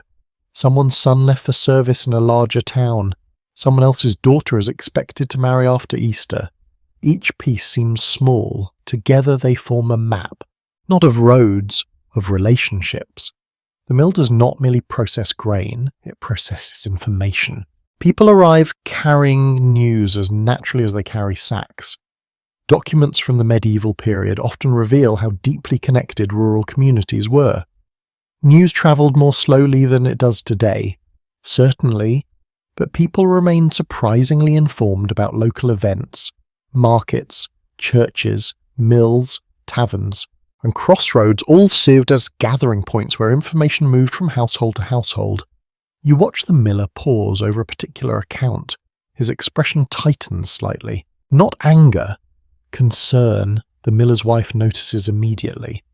"What is it?" she asks. He taps a tally stick. 3 missing payments, same household, different seasons. The helper nods slowly. Everyone knows the family. Nobody needs names. The room falls quiet for a moment. Not uncomfortable silence, thoughtful ones. Winter makes numbers heavier. A missing payment in summer might mean delay. A missing payment in winter might mean hardship. The first traveller shifts in his seat, then carefully changes the subject. A considerate decision. The room follows him willingly. Soon conversation turns toward roads again. The damaged bridge, the blocked bend, the frozen river, possible travel tomorrow, possible travel next week, possibly no travel at all if the storm continues behaving like an angry king defending territory. The evidence available to historians does not always tell us how ordinary people felt about debt, obligations, and seasonal hardship in their daily lives. Records often preserve legal disputes and transactions rather than emotions. Yet moments like this suggest a reality more complicated than numbers alone. Behind every tally stood a household, a harvest, a difficult season, and countless small decisions. The lantern flame flickers. Outside, wind brushes snow against the shutters. Inside, the mill continues humming. The sound seems softer now. Perhaps because the grain feed has been reduced further. Perhaps because your ears have adapted. Or perhaps because the human voices have become part of the mill's rhythm. The helper begins mending another sack. The travellers continue sharing stories. The miller's wife knits by the fire. The miller scratches another line onto parchment. A small world continues functioning despite weather, darkness, and uncertainty. A local tale sometimes told near river settlements claimed that mills remembered every grain brought through their doors. Not literally, of course. The idea was symbolic. The building witnessed births, failures, good harvests, bad harvests, marriages, debts, and changing generations. Families came and went. The wheel remained. Looking around the room, the story suddenly feels less fanciful. The account chest remembers, the tally sticks remember, the sacks remember, the people remember, even the walls seem to remember. Outside, the frozen waterway carries darkness downstream. Inside, the lantern burns lower. The miller's records slowly return to the chest. The travellers settle deeper into their seats. The helper yawns again. The wife adds another small log to the fire. One by one, evening responsibilities draw toward their conclusion. Not finished, never fully finished. Simply paused until morning. The wheel still turns beneath the storm. The river still moves beneath the ice. And within the warm circle of lantern light, accounts, stories, debts, and memories settle together into the quiet heart of the winter night. The night has grown old, not ancient, not yet, but old enough that conversations arrive more slowly and silences linger longer. The account chest has been closed. The bowls have been stacked. The travellers have stopped telling stories. Even the storm outside seems tired, though only in the way a determined enemy becomes tired. It has not given up. It has merely settled into endurance. You sit near the hearth watching embers shift beneath a layer of ash. The room glows softly. The miller leans against a post. His wife is already half wrapped in blankets. The helper's eyes keep closing and reopening in an increasingly hopeless struggle against sleep. For a little while, everything feels balanced. Then the sound comes. Crack! Not loud, not explosive, yet completely wrong. Every person in the mill becomes alert at once. The sound did not come from the hearth. It did not come from the gears. It did not come from the roof. It came from outside. More specifically, from the direction of the river. Nobody speaks. The wheel continues turning. The fire continues glowing. The storm continues breathing against the walls. Yet the entire room is listening. Several heartbeats pass. Then it comes again. Crack. Longer this time. Followed by a deep grinding noise that seems to travel beneath the ground itself. The helper sits upright. The travellers exchange glances. The miller's wife slowly lowers the blanket from her shoulders, and the miller stands. You feel the floor beneath your boots. At first, nothing seems different. Then you notice it. A faint tremor, not from the machinery, something else. Something deeper. Rivers in winter often remain far more active beneath their frozen surfaces than they appear from above. Ice can expand, shift, buckle, fracture, and pile against itself as water continues moving underneath. To people living near waterways, these sounds were familiar signs that the river remained alive beneath its white disguise. The crack returns. This time it echoes. The noise seems to roll along the channel outside. The travellers do not look frightened. Concerned? Certainly. Attentive. But not frightened. That alone tells you something. This is unusual, not unprecedented. The miller reaches for his cloak. The reaction is immediate. His wife frowns. The helper groans. One traveller mutters that the river can wait until morning. The river, unfortunately, has never demonstrated much respect for human scheduling preferences. The miller moves towards the door anyway. You realise something interesting. Nobody asks whether he is going. The discussion centres entirely on whether going outside is wise. That suggests everyone already knows the answer to the first question. Of course he is going. The river has spoken. The mill must listen. Saying preserved in some riverside communities claim that winter water never sleeps. During calm days, the phrase sounded poetic. During nights like this, it sounded more like practical advice. The miller lifts the lantern from its hook. The helper sighs dramatically and stands as well. Apparently, the river has decided nobody gets a peaceful evening. The travellers remain inside. One offers to assist. The miller declines. Perhaps he does not trust strangers around the mill race. Perhaps he knows exactly how many people are needed. Perhaps he simply dislikes crowds. You are beginning to suspect that possibility. The door opens. Wind rushes in. Lantern light spills into swirling snow. Then the miller and helper vanish into darkness once again. The door closes. The room feels smaller. The travellers move closer to the hearth. The miller's wife remains standing. She does not pace. She does not wring her hands. She simply listens. You do the same. Outside, the wind pushes across the building. Inside, the wheel turns steadily. Then another sound arrives. Not a crack this time. A heavy grinding pressure. As though enormous pieces of stone were sliding against one another somewhere beyond sight. The noise rises, falls, then disappears. You imagine the river beneath the ice, dark water forcing its way downstream. Frozen sheets pressing together. Pressure building, pressure releasing, nature solving its own engineering problems with very little concern for nearby humans. Accounts from various northern European regions occasionally describe winters when ice movement damaged bridges, mills, fish traps, embankments, and riverside structures. Waterways provided enormous benefits, but they could also become unpredictable forces when weather conditions changed rapidly. One traveller stares toward the shutter. "What do you think it is?" he asks quietly. The miller's wife shrugs. Ice, pressure, current, winter. Her answer contains no unnecessary decoration. The traveller nods. Everyone accepts it. The noises continue intermittently, not constant, just enough to prevent relaxation. A distant crack, a low rumble, a scraping movement, then silence, then another. The river is shifting. The frozen surface is adjusting to forces hidden below. The room waits. Time stretches. Fire settles lower. The helper and miller remain outside longer than anyone likes. Eventually, the first traveller begins telling a story.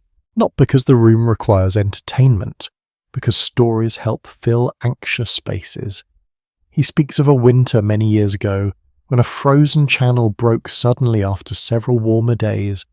Ice piled against itself in jagged ridges taller than a man. Boats were crushed. Riverbanks changed shape overnight. Whether every detail is accurate, it remains difficult to know. Memory often improves events, especially dangerous ones. Still, nobody interrupts. The story occupies the room while the river continues its unseen work. The available evidence suggests that experiences with winter waterways varied enormously from one region to another. Some communities face severe ice problems regularly. Others encountered them only during unusually harsh seasons. Geography shapes daily life in ways that modern infrastructure often allows people to forget. At last, footsteps crunch outside. A knock follows. The wife opens the door immediately.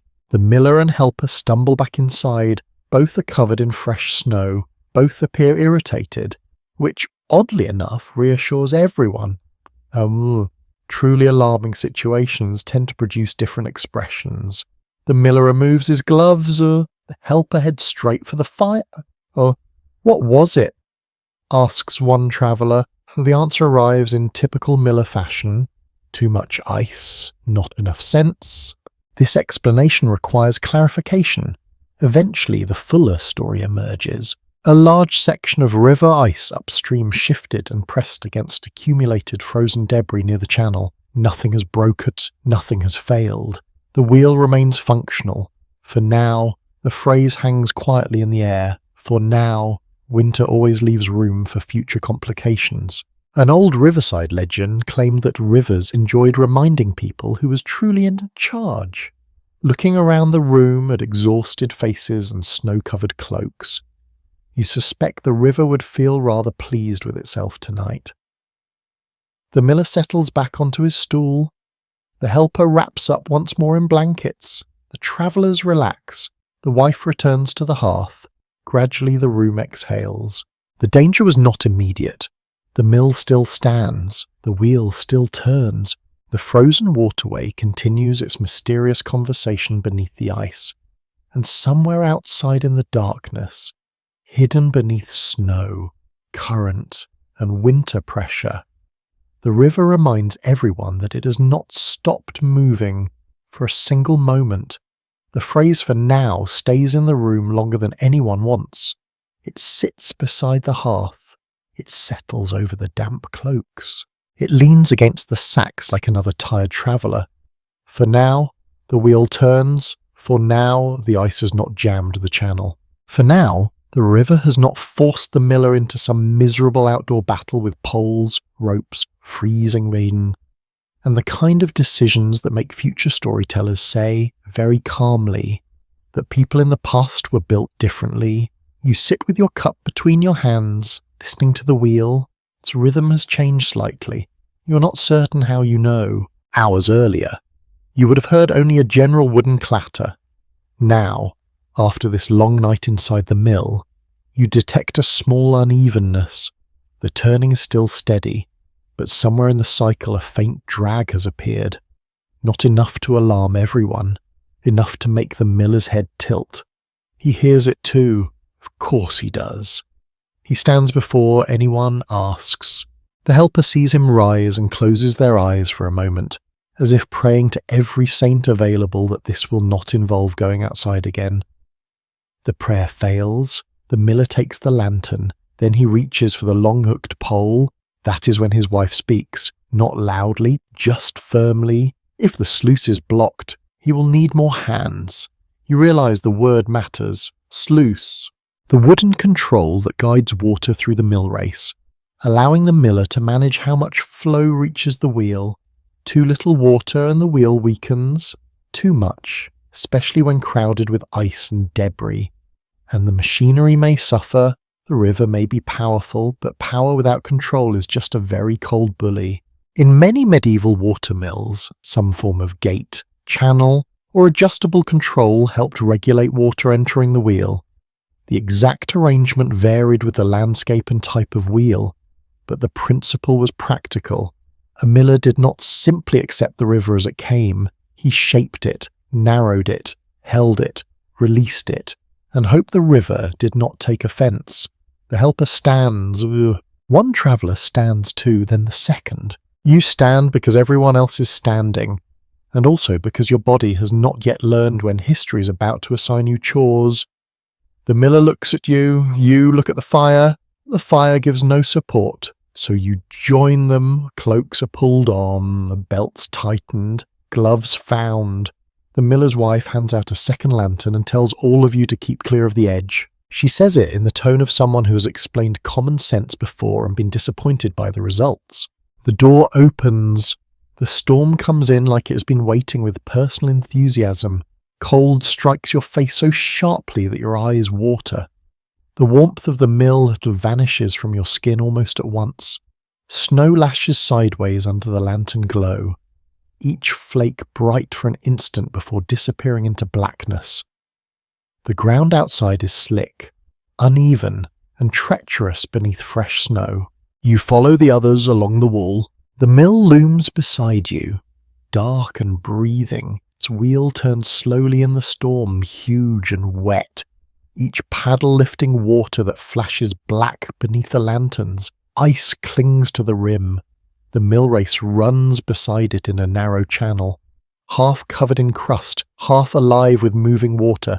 The sound outside is enormous. Inside, the mill's machinery had softened and blended. Out here, every noise is raw. Water slaps timber. Ice scrapes stone. Wind snaps cloth. The wheel groans. The river mutters beyond the channel, hidden under pale plates of shifting ice. A riverside superstition claimed that no one should speak their own name beside troubled winter water, because the river might learn it and call for them later. It sounds ridiculous in daylight. At night, beside a dark sluice and a grinding wheel, you feel no strong urge to test it. The miller raises the lantern. There it is. The sluice gate sits partly upstream from the wheel, a dark wooden frame set into the channel where water is directed toward the mill race. One side is clogged with ice, branches, and a mat of frozen reeds. The gate itself has not failed, but water is pushing unevenly around the blockage. That explains the drag in the wheel. The helper mutters something unkind about reeds. The first traveller grips a pole, the second holds the lantern high. You are given a shorter pole, which feels both insulting and merciful.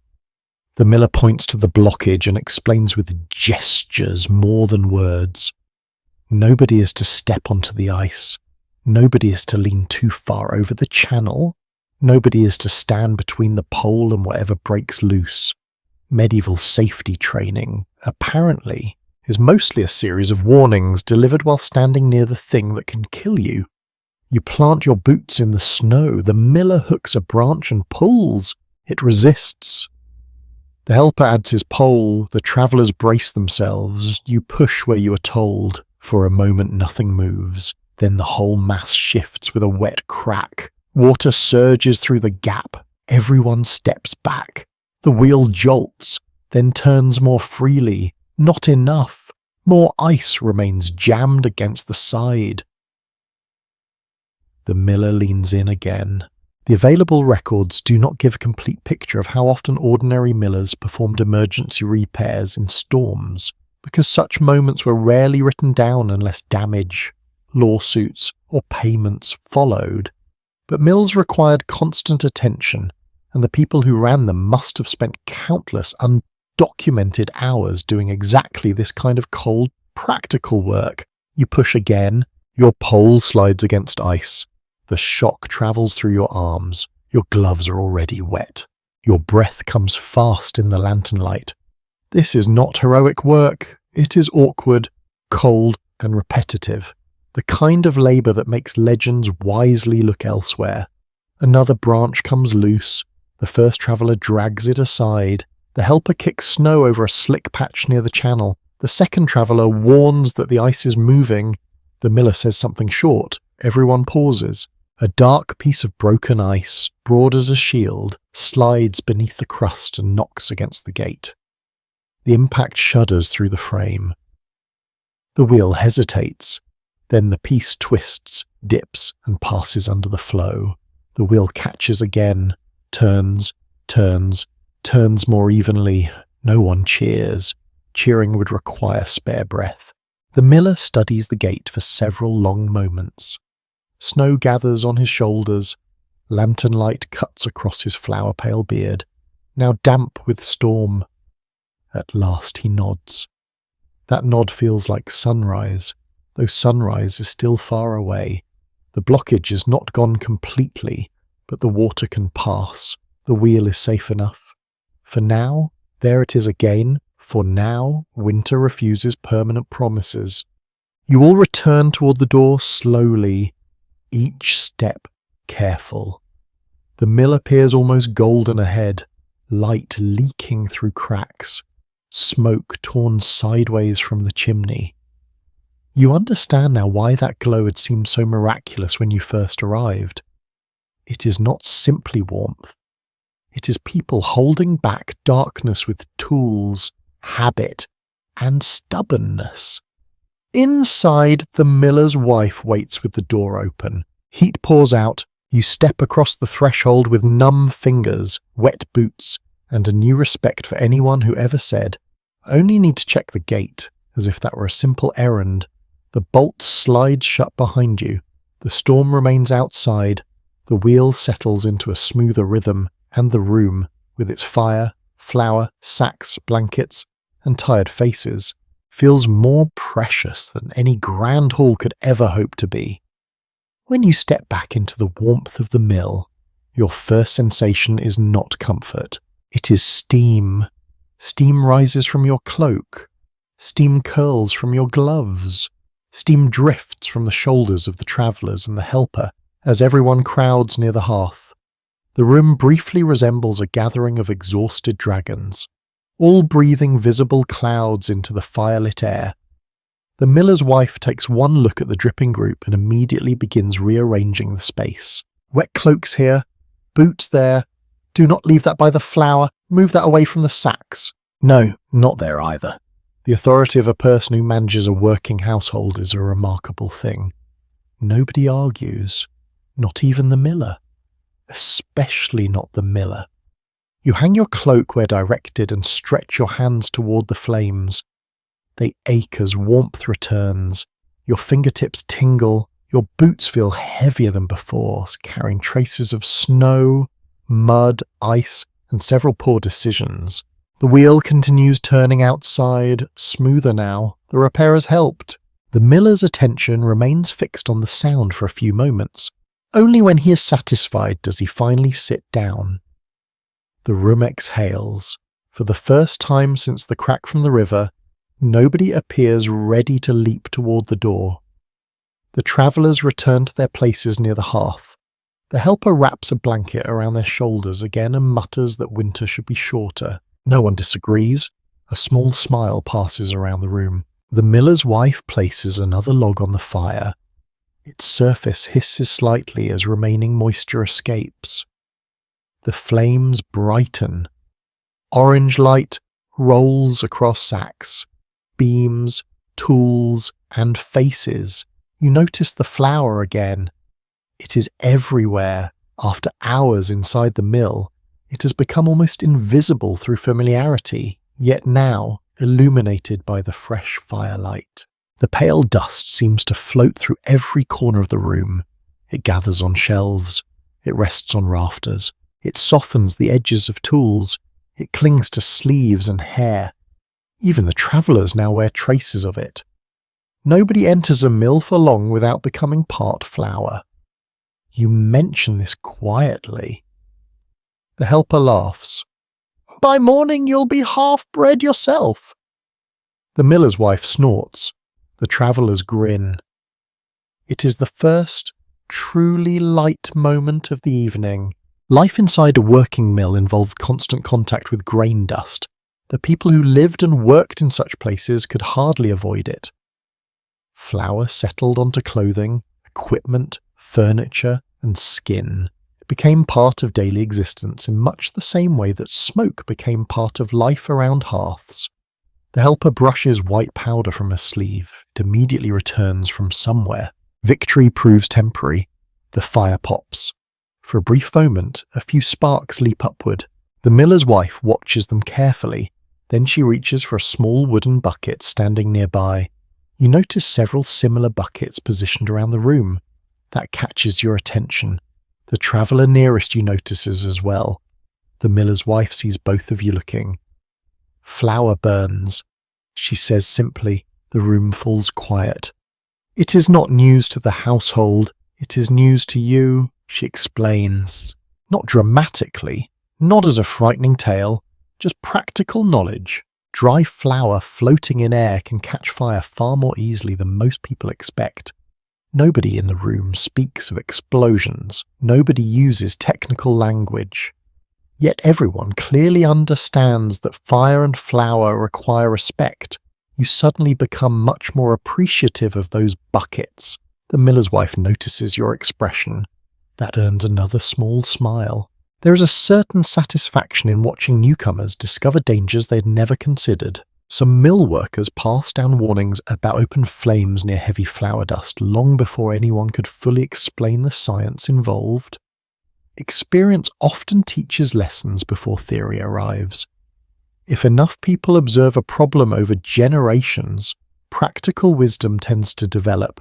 The wheel turns, the fire burns, the flour drifts quietly through the lantern light, and everyone behaves with careful familiarity around all three. The travellers begin sharing more stories.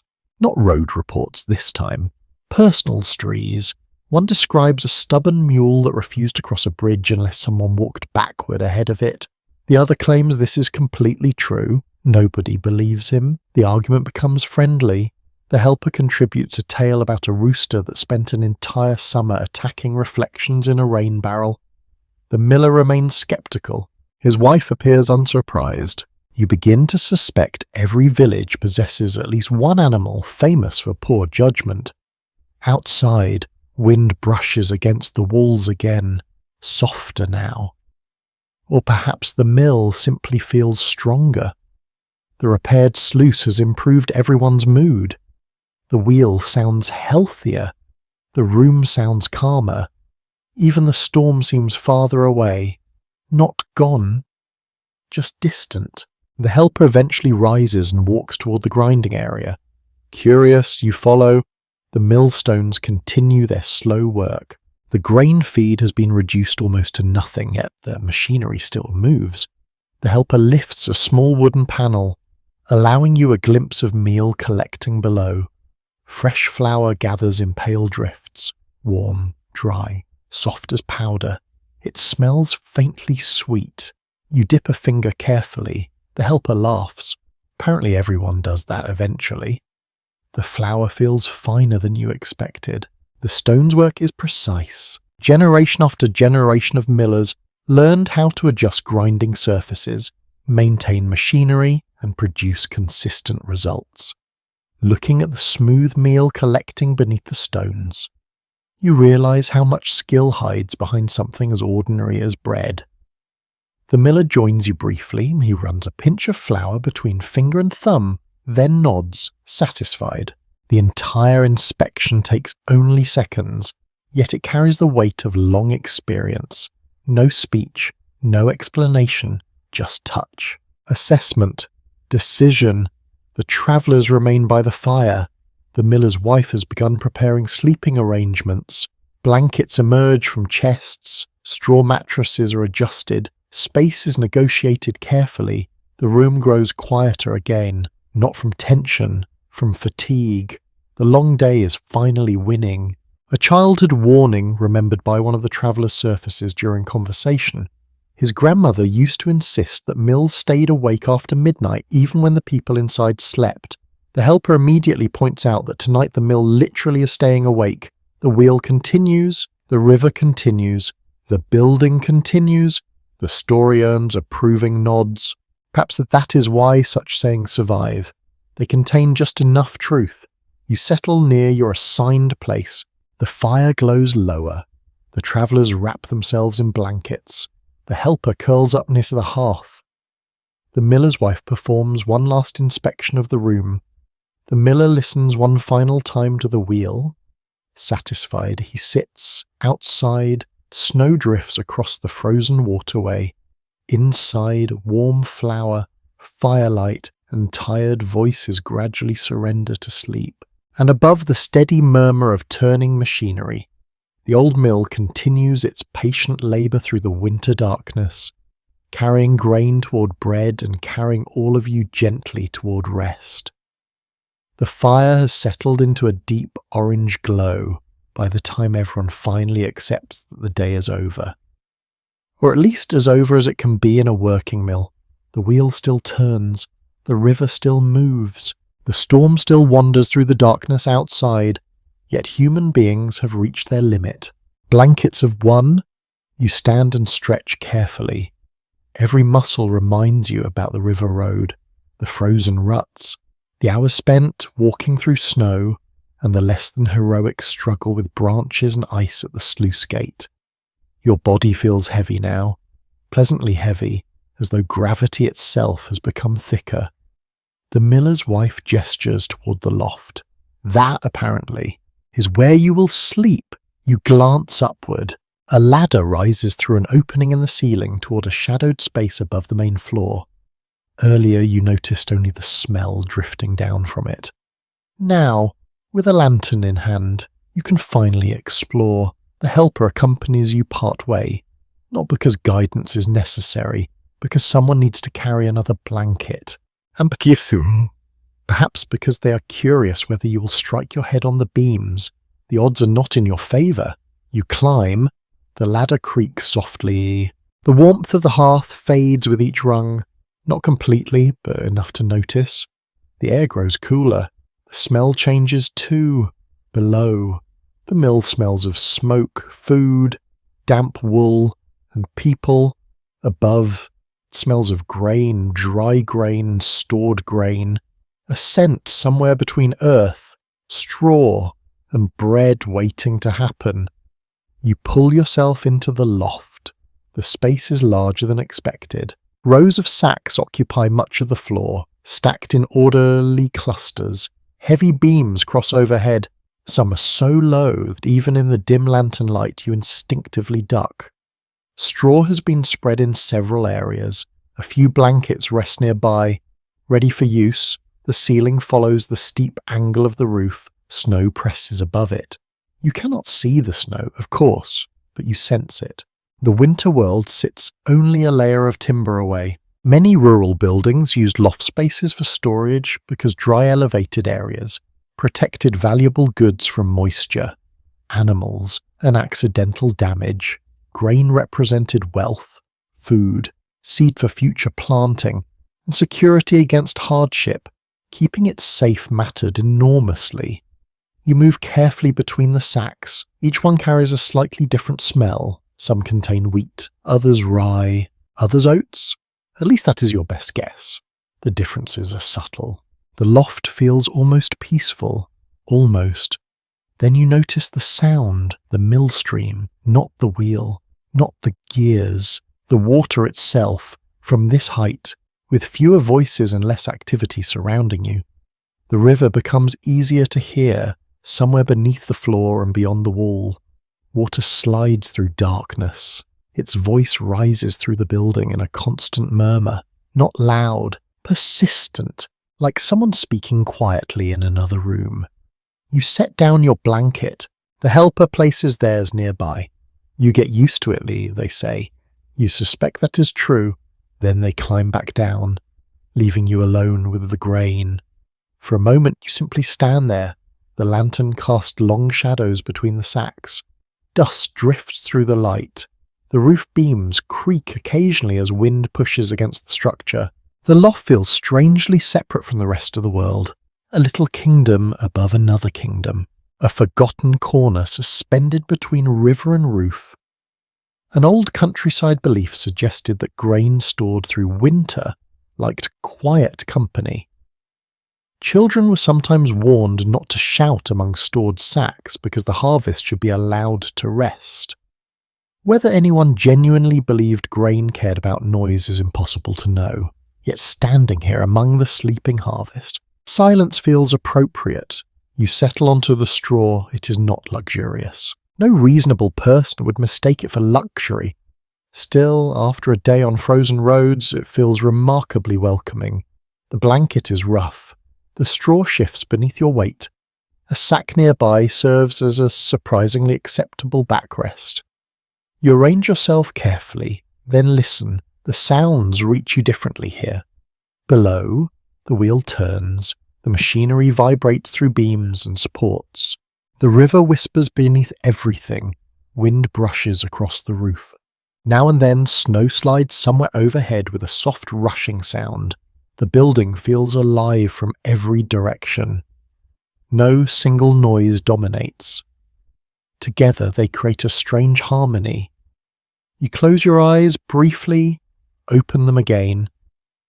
The darkness beyond the lantern seems deeper now. The loft encourages reflection, perhaps because there is little else to do. You think about the people below. The miller, his wife, the helper, the travellers.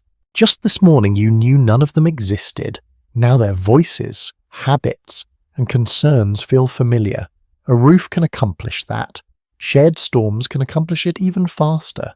The documentary record rarely preserves evenings like this.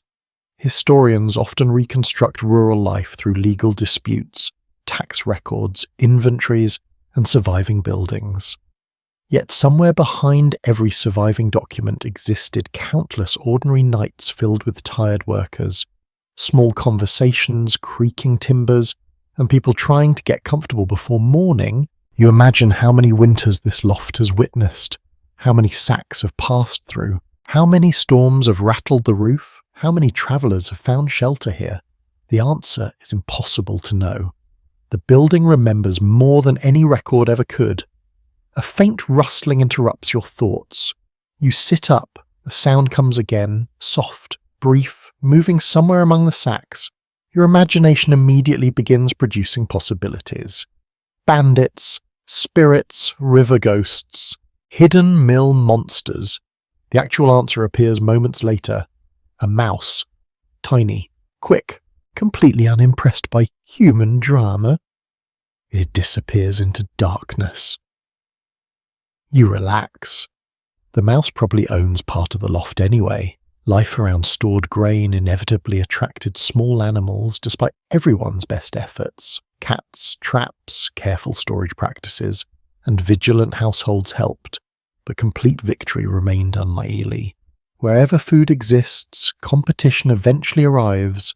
The mouse remains hidden. You remain mildly embarrassed. The balance feels fair. Below, voices have faded. One traveller coughs. Someone shifts a blanket. The fire crackles faintly. Then quiet returns. Not true silence, mill silence, river silence, winter silence. The kind made from many small sounds layered together. You pull the blanket closer. The loft grows darker as the lantern burns lower. Its glow softens from gold to amber. Shadows lengthen between the sacks. The water continues murmuring beneath the floor. You begin to understand why the helper said people get used to it. The sound feels steady, reliable, a reminder that the wheel still turns, that the mill still stands, that the frozen waterway continues flowing beneath ice and snow.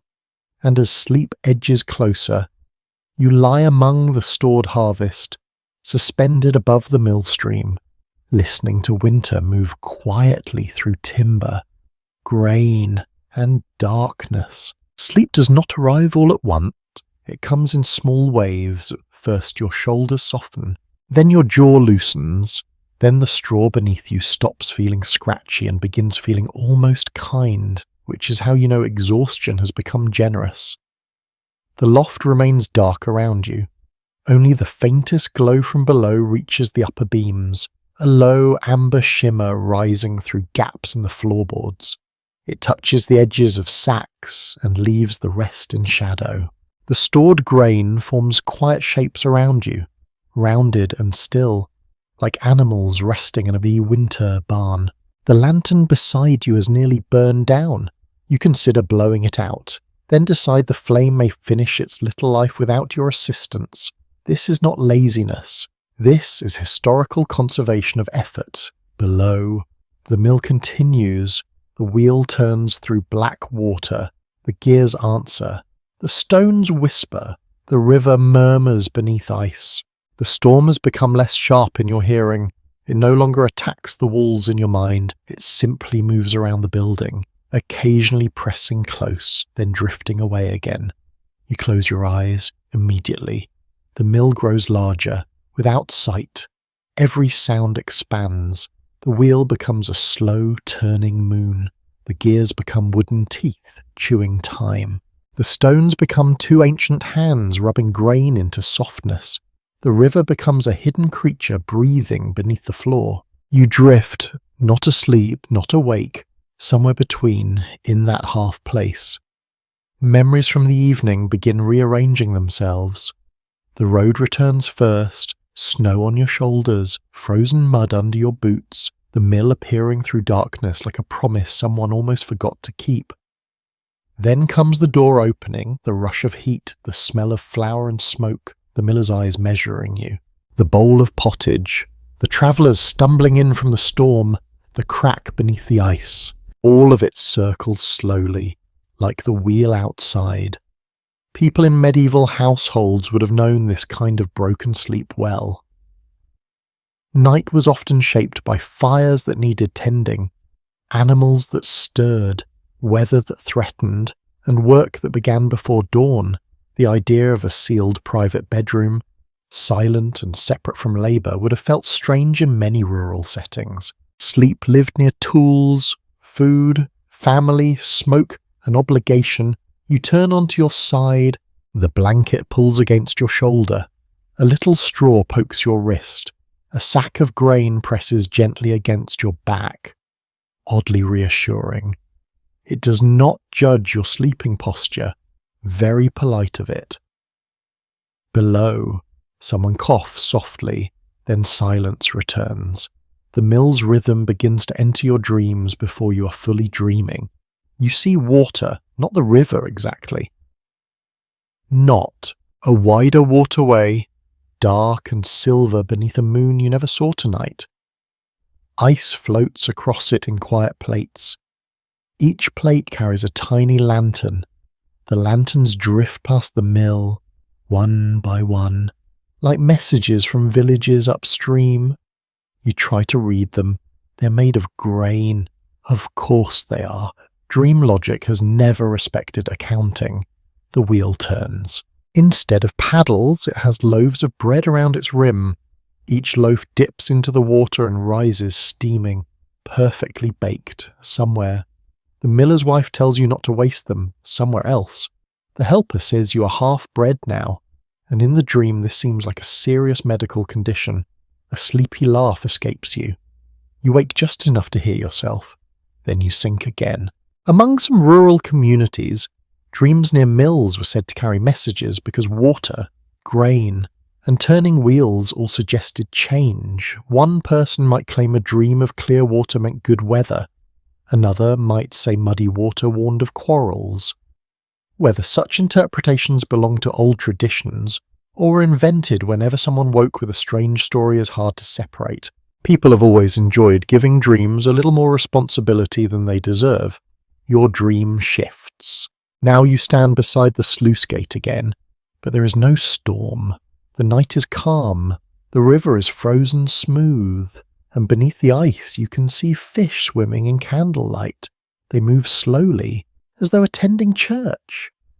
One fish wears the miller's cap. That seems unfairly accurate.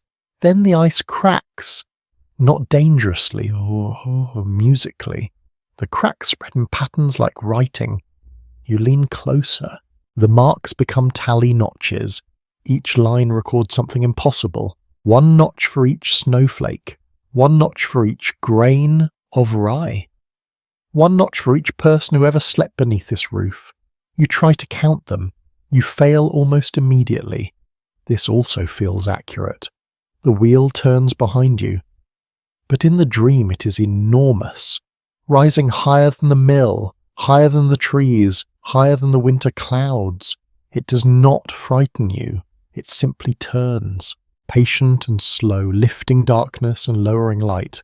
Perhaps that is what the mill has been doing all night, turning danger into bread, turning river into motion, turning strangers into temporary companions. turning noise into sleep.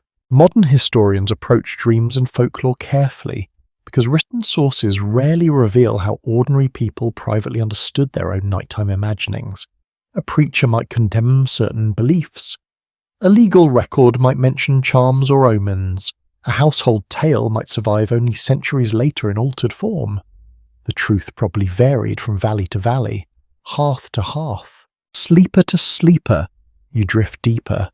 The dream loosens. Now there is only sound, no images. Just the wheel. Turn, rest, turn, rest. The rhythm becomes breathing. You cannot tell whether it belongs to the mill, the river, or yourself. Somewhere below, a traveller shifts and murmurs. The sound folds into the dream as a voice from downstream. It says the road will clear by morning. Then it says the road will never clear. Then it becomes the creak of a beam. Dreams are terrible messengers.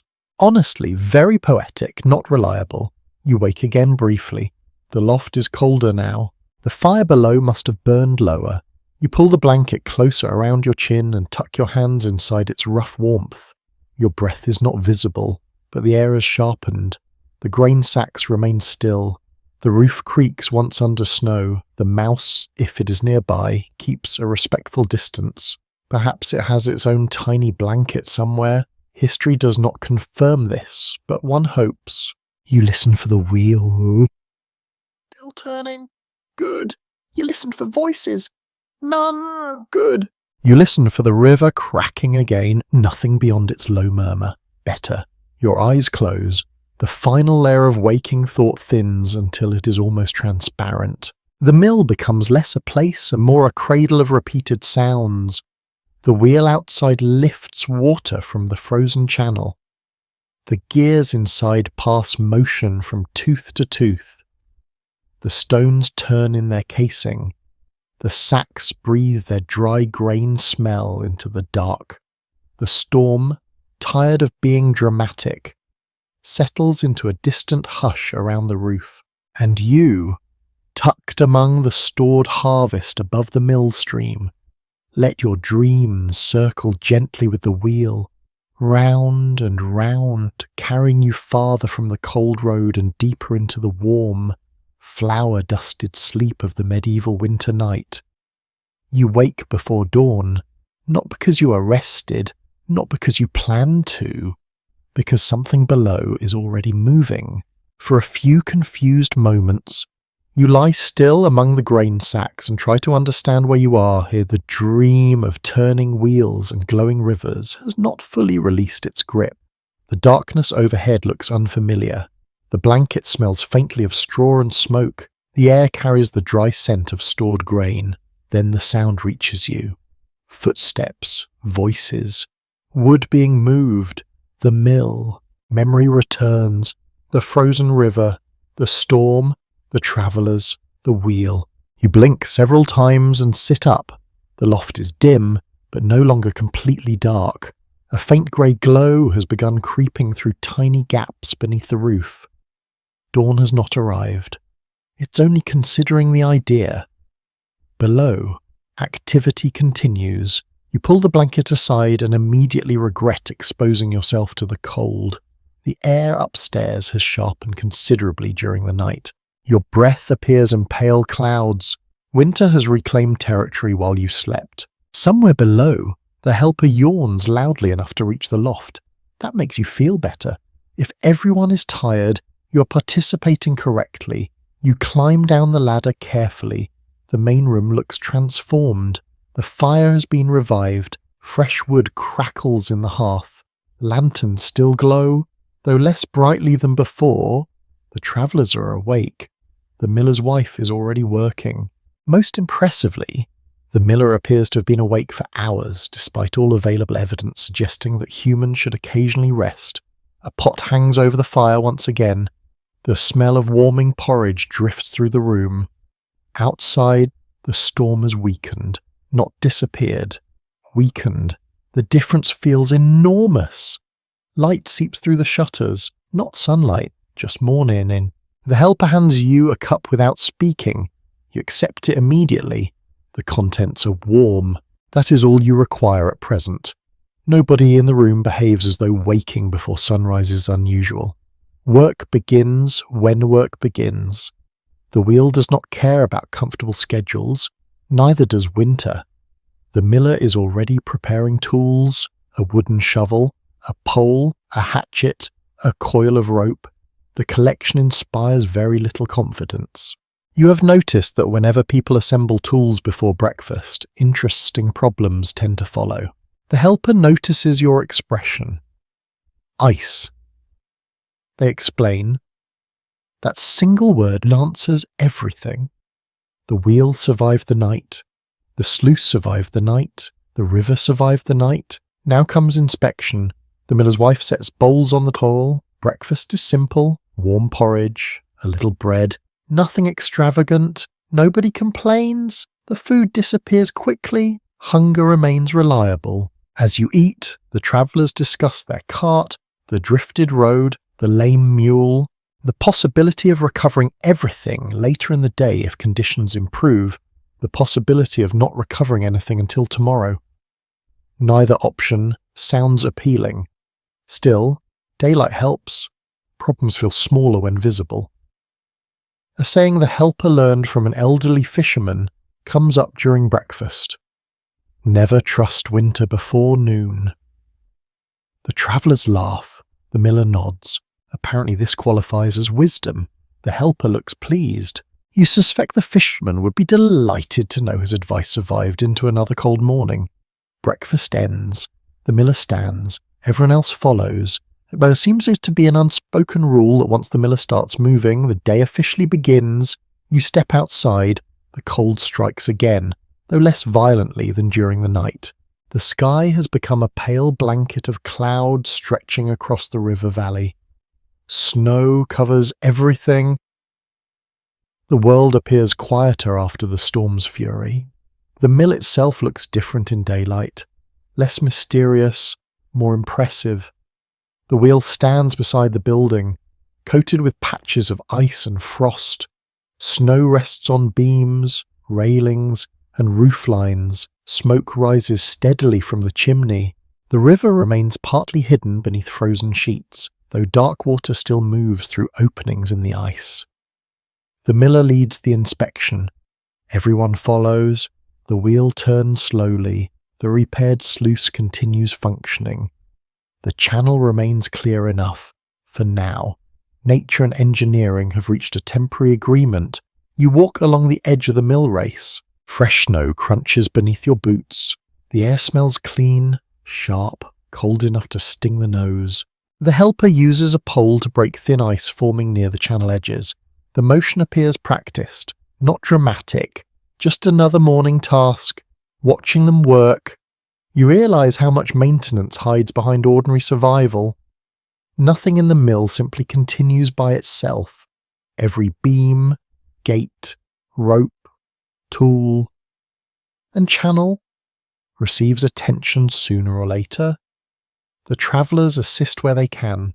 One clears accumulated snow from a narrow path. The other helps move a fallen branch carried against the bank during the storm. Nobody organises the effort formally. People simply notice what needs doing and begin. The river contributes occasional complaints in the form of cracking ice, not dangerous cracking, conversation cracking, the sort of noise that reminds everyone the water is awake. You find yourself listening to it differently now, less like a stranger, more like a temporary resident. The river no longer feels hostile. Unpredictable, certainly. Powerful, absolutely. But also familiar. Perhaps that is what happens after spending a night beside something. You begin recognising its moods. The helper points toward marks left along the bank. Ice pushed there during the night. You can see the evidence clearly now. Broken fragments piled against reeds. Frozen chunks wedged between stones. The river had been busy while everyone slept. Some were upstream, water pressed. Ice shifted, pressure released. The landscape changed slightly. Morning reveals the results. The miller studies the wheel one final time, then nods. A small gesture, yet everyone relaxes. The wheel will work today. Grain can be ground. The household can continue. The travellers may even recover their cart. Progress in winter often arrives through modest victories. The group returns towards the building. Smoke drifts overhead. The scent of porridge lingers in the air. The wheel turns behind you, steady, reliable. You glance back once more before stepping inside. Snow blankets the riverbanks. The frozen waterway stretches into pale distance. The storm has passed, not forever, just for now. And beneath the grey morning sky, the old mill begins another day, exactly as it has begun countless days before, with cold hands, practical work, and the quiet determination to keep the wheel turning. The morning settles into motion, not hurried motion, not the frantic energy of a market square or a military camp, the steady movement of people who understand exactly what needs doing. By mid-morning, the mill has fully awakened. The wheel turns with renewed confidence. The gears pass their strength inward. The stones grind grain into fresh meal. Smoke rises from the chimney in a straight grey ribbon, and one by one, people begin arriving. You notice the first visitor from the doorway, a woman wrapped in a thick wool cloak, pulling a small hand sledge across the snow. A sack rests on top, secured with rope.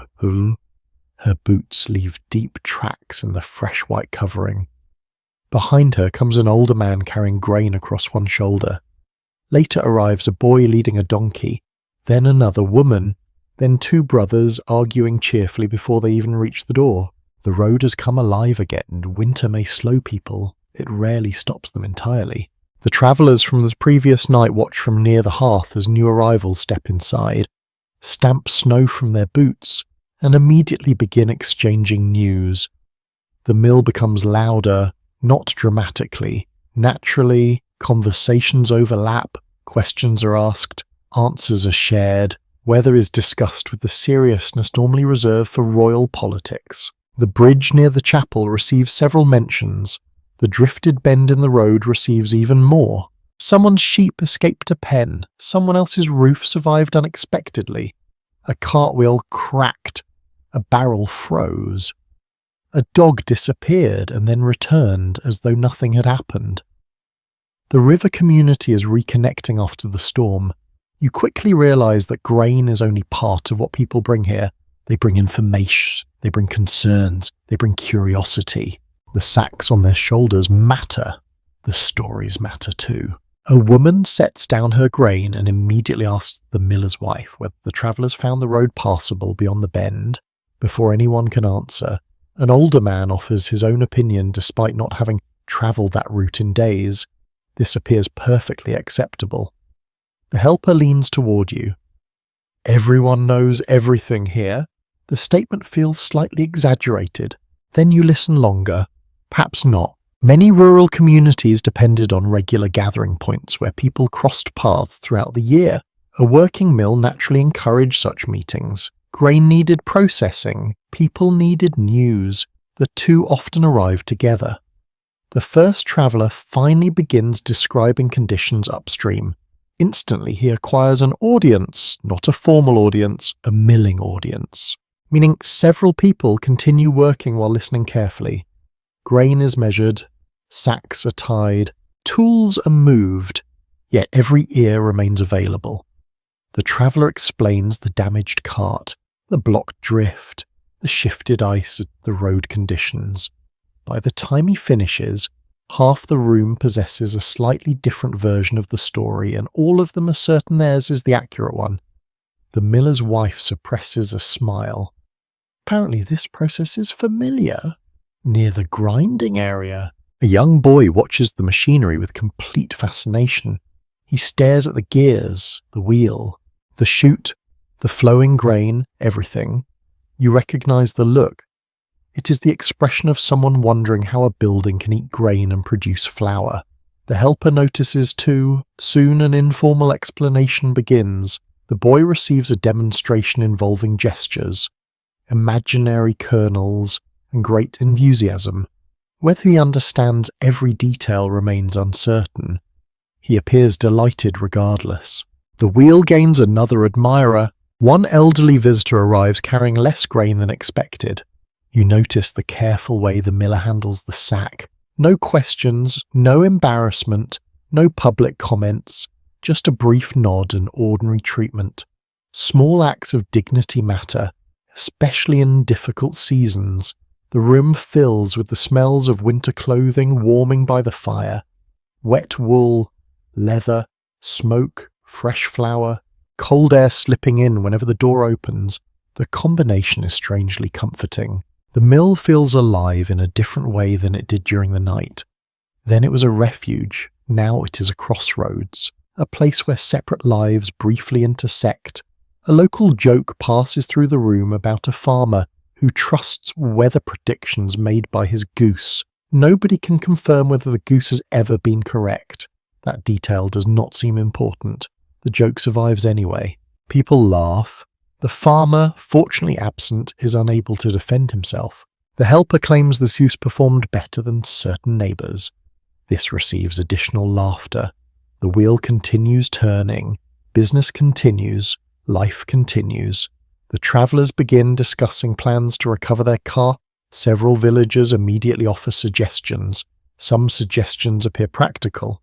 Others sound suspiciously like opportunities to watch someone else struggle in snow. Human nature has not changed very much. You help carry a sack from one side of the room to another. The task is simple, heavy, dusty, useful.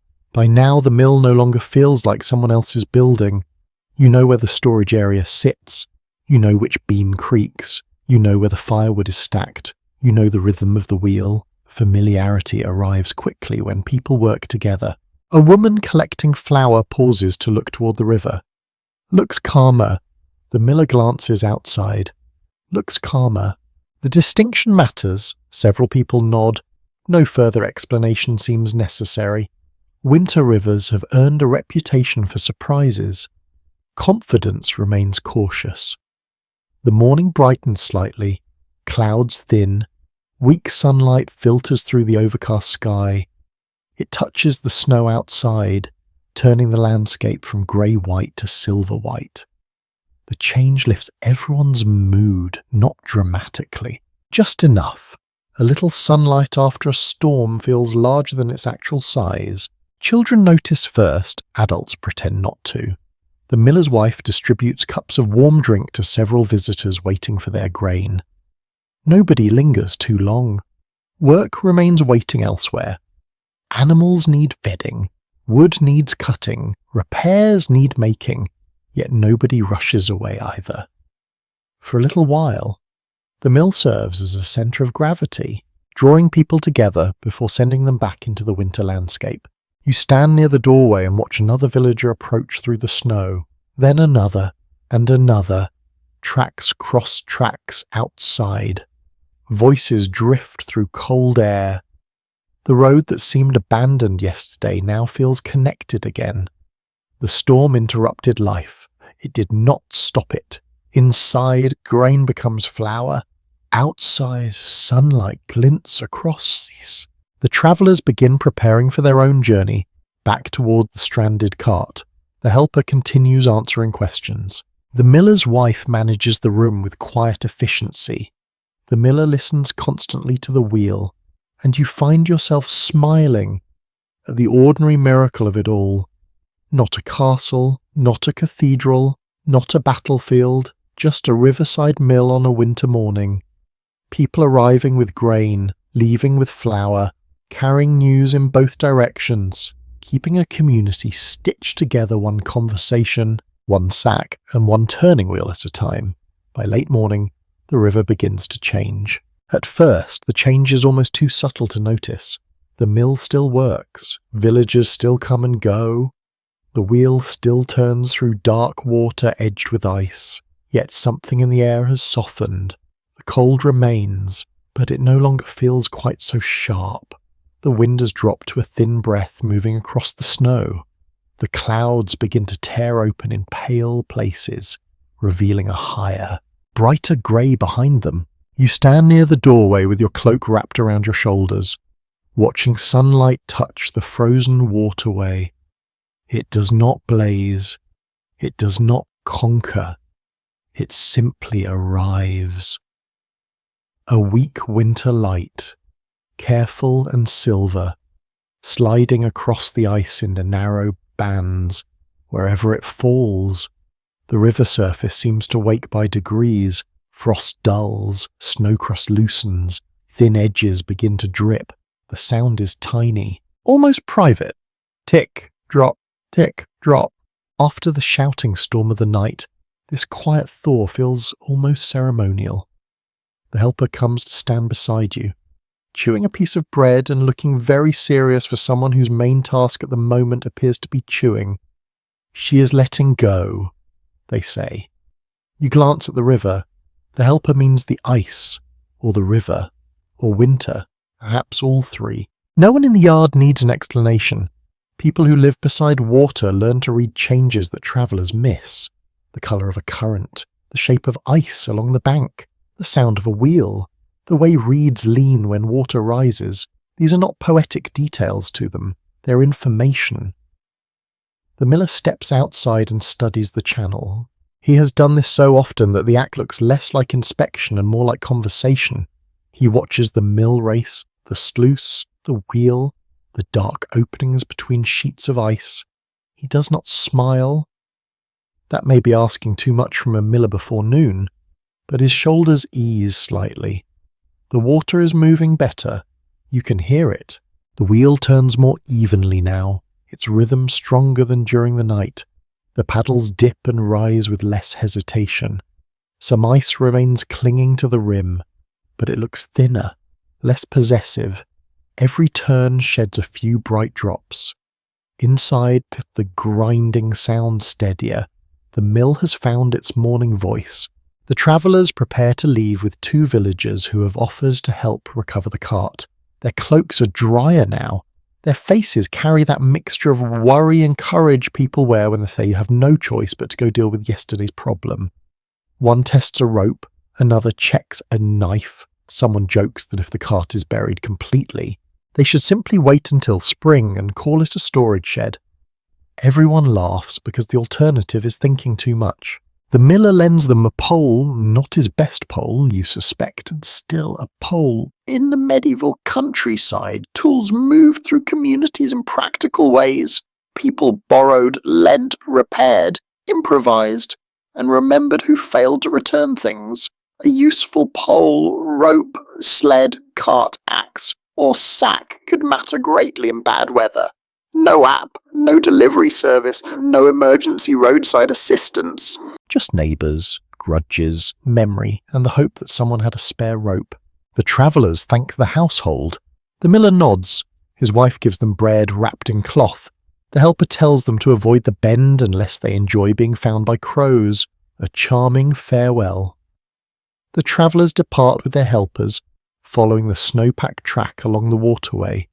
You watch them go until the curve of the road and a line of willows hide them. The mill feels slightly emptier after they leave, yet not lonely. Morning visitors continue to arrive. The rhythm of work fills the space. Inside, more grain is fed through the hopper. More flour gathers below. The miller's wife checks sacks, speaks with villagers, and keeps one eye on the fire. The helper carries meal to a waiting man whose beard is so full of frost that he looks personally sponsored by winter. The river keeps loosening. A long, low crack spreads across the ice near the far bank. People turn to look, no panic, just attention. A slab shifts, tilts and settles. Water pushes around it, black and glossy. Sunlight trembles on the exposed current. The sound is not frightening now. It is the sound of pressure finding release. The helper murmurs that their grandfather used to say ice has a temper, but warm light flatters it. You ask whether that is true. The helper shrugs. It sounds true. That is often enough for a saying to survive. You return inside for a while and help stack filled sacks near the door. The work warms you faster than the fire. Grain dust clings to your sleeves again. Your palms grow rough from rope and fabric. The miller's wife corrects the way you tie one sack. Not unkindly.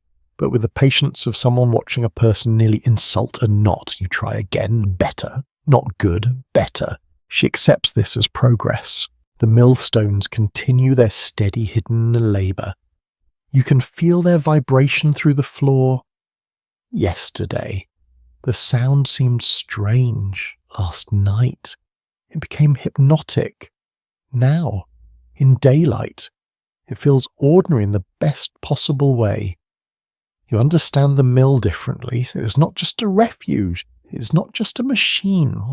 It is a way of turning the river's movement into food, work, news, debt, warmth, and community. It stands at the edge of water because that is where power lives.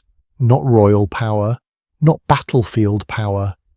The quieter power of turning one thing into another, grain into flour, current into motion, storm into story, strangers into remembered faces. Whether every mill along every medieval river held such a role is impossible to know. Some were busier, some lonelier, some controlled by lords, some leased, some tied to monasteries, some hated, some trusted, many probably both depending on the day, the toll, and the mood of the person carrying grain. The truth shifts from valley to valley, just like water, by midday. Sunlight grows a little stronger. The snow on the roof begins to slide in small sheets. One falls near the doorway with a soft, heavy thump, startling a boy who instantly pretends he was not startled. Very dignified, completely unconvincing. The river answers with more dripping, more shifting, more dark water showing through. The frozen waterway is not free, not yet, but it is breathing more openly. The wheel turned with calm strength beside it. You stand outside once more, looking upstream where the travellers vanished. The road still looks difficult, but no longer impossible. Tracks mark the snow. Smoke rises from distant cottages, somewhere far off. A church bell sounds faintly through the cold air. Life is continuing, quietly, stubbornly, beautifully.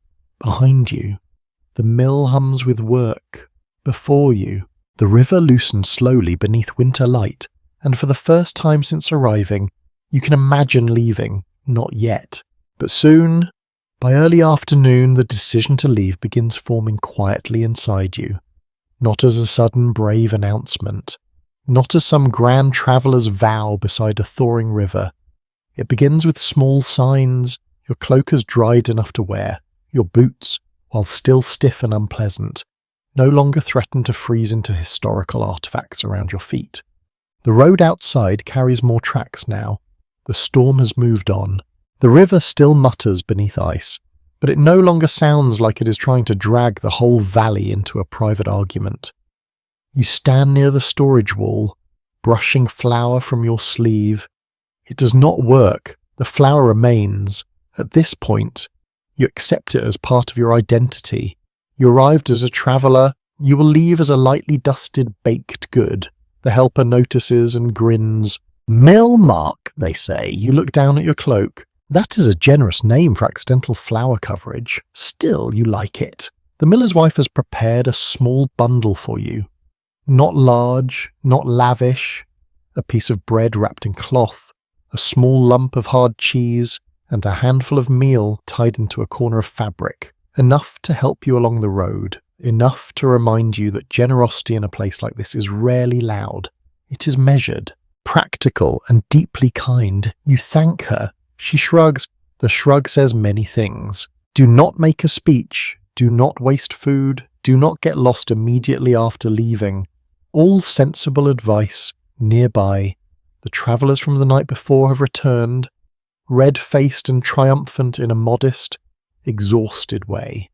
Their cart has been freed, though one wheel needs repair. The mule, apparently, is annoyed but alive. This is considered a success in medieval transport terms. Annoyed but alive may be the official motto of many working animals. They bring back another wave of news. The bend is passable with effort. The chapel bridge is cracked but not collapsed. The upstream road remains slow. A fallen tree blocks one lane but can be walked around. People absorb these details carefully. Tomorrow's choices depend on them. Travel is not an abstract idea here. It is mud depth, bridge strength, animal condition, daylight remaining, and whether someone trustworthy has recently survived the route. You listen with fresh attention. Yesterday you would have heard only inconvenience. Now you hear a map. The miller inspects a sack brought by one of the returning villagers. His wife checks the cordon. The helper carries a measure across the room. Everything continues. Your leaving does not interrupt the mill. That feels proper. This place was alive before you arrived. It will remain alive after you go. You walk once more through the main room, noticing the details that have become familiar. The chest of accounts, the wooden measures, the patched sacks, the hearthstone blackened by years of fires, the ladder to the loft where you slept among grain and mouse royalty, the tools hanging along the wall, the flour dust shining faintly in the light. Each object now feels connected to a person, a task, a sound, a worry. Nothing here is decorative. Everything earns its place. Even the shadows seem useful, storing coolness where heat is too precious to waste. The helper follows you outside for a final look at the wheel. The air is cold but clear. Snow still covers the banks, though footsteps have broken paths through it. The wheel turns beside the mill, dark wet paddles rising and falling with steady rhythm. Ice remains along the edges, but sunlight has softened it into dull glass. The helper leans on a pole. My grandfather said a mill wheel knows who listens. They say you glance at them. Did he believe that? The helper thinks. He believed many things after Ale. A fair answer. Still, you look at the wheel and feel that you have listened. Perhaps not well at first. Perhaps clumsily, like someone trying to understand a language made of timber, water, and stone, but by now its rhythm has entered you. Even when you turn away, you can still feel it behind your ribs. You ask whether the mill ever stops completely. The helper shrugs. Sometimes repairs, low water, hard freezes, floods, trouble. The word trouble seems to cover many historical categories. The answer does not sound dramatic. It sounds ordinary.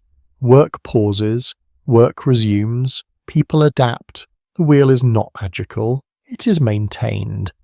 That somehow feels more impressive. You look along the river. Downstream waits your road.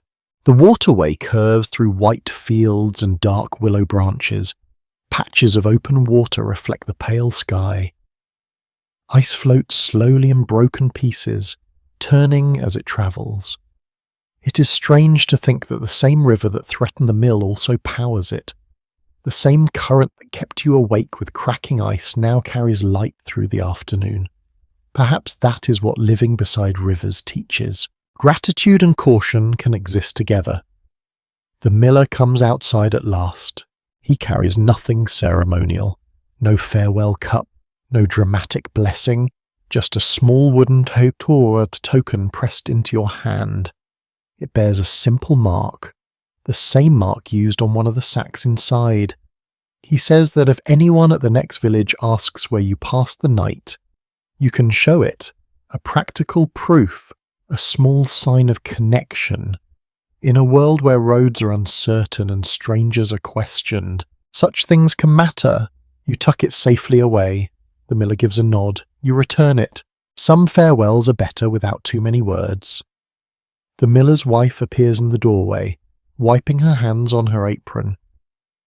The travellers call their thanks again from near the cart. The helper raises the pole like a ridiculous banner. A boy waiting with his donkey watches all of this as if departures from mills are a regular form of theatre. You step onto the track. Snow crunches beneath your boots. Your bundle sits against your shoulder. The bread and cheese rest safely inside. The river moves to your left. The mill remains behind you, humming and breathing, its wheel turning through cold water. For several moments, you do not look back. Then, of course, you do. The building stands low beside the frozen waterway, roof bright with snow, chimney smoking steadily into the pale afternoon. People move around the doorway. A sack is carried inside, another is brought out. The wheel turns, steady as a heartbeat. You realise you will remember this place by sound as much as sight. The clatter of gears, the scrape of ice, the softness of flour, the crack beneath the river, the quiet murmur in the loft, the laughter over bread, the careful counting of grain. You turn downstream again. The road waits. It is still winter, still cold, still uncertain. But you are no longer arriving in desperation. You are leaving with warmth stored in memory, food in your bundle, flour on your cloak, and a new respect for the ordinary shelters that once kept people alive along difficult roads. Behind you, the mill keeps working. Ahead, the river bends into morning's remaining light. The road follows the river, not closely enough to hear every movement of the current, but near enough that the water remains your companion. Sometimes it appears beside you through breaks in the trees. Sometimes it slips away behind snowy banks and tangled reeds. Sometimes only its sound remains, a distant murmur beneath the afternoon quiet. You walk at an easy pace. There is no reason to hurry. The storm has passed. The sky has opened into a pale winter brightness, and the world seems larger now than it did yesterday. The river valley stretches ahead beneath soft light. Snow lies across fields in smooth sheets, interrupted only by fences, hedges, and the occasional track. Behind you, though now hidden by a bend, the mill continues its work. You imagine the wheel turning, the stones grinding, the helper carrying sacks, the miller's wife tending the fire, the miller listening to machinery the way musicians listen to familiar songs. The thought stays with you. Wow. Not because the mill was extraordinary, because it was ordinary. That is what lingers. Castles impress. Battles attract attention. Kings fill chronicles. Yet most lives unfolded in places much closer to that riverside mill. Buildings where people worked, worried, ate, repaired things, exchanged news, and survived another winter together. Your boots crunch softly through snow. The bundle at your shoulder swings with each step. The bread inside remains warm only in memory now, though that memory is surprisingly effective. A pair of crows cross overhead. Their dark shapes move against the pale sky. Farther downstream, a church bell rings faintly. One note, then another. The sound drifts across the valley before fading into distance. You stop for a moment on a small rise overlooking the waterway. From here you can see where the river has begun opening itself again. Dark channels wind between floating fragments of ice. Sunlight glimmers on moving water. The freeze has not vanished. Winter still holds the valley, yet the river no longer seems trapped. It moves, slowly, patiently, certain of its direction, much like history itself. Generations came and went beside rivers like this one. Children became adults. Workers became elders. Harvests succeeded and failed. Roads improved and deteriorated. Buildings rose and disappeared. Yet the water continued flowing through all of it, carrying reflections of clouds, storms, seasons, and lives. You begin walking again. The afternoon light softens further. Long shadows stretch across the snow. The air remains cold but comfortable inside your cloak. Every so often you brush flour from your sleeve and discover there is somehow more flour underneath. The mill has marked you thoroughly. Ahead, a small wagon passes along the road. Its driver lifts a hand. You return the gesture. Nothing more is required. Travellers have greeted one another this way for countless journeys. A simple acknowledgement, a brief reminder that roads are shared. The river curves gently. You follow. The landscape grows quieter with every mile, not empty, peaceful, the kind of quiet that allows thoughts to settle.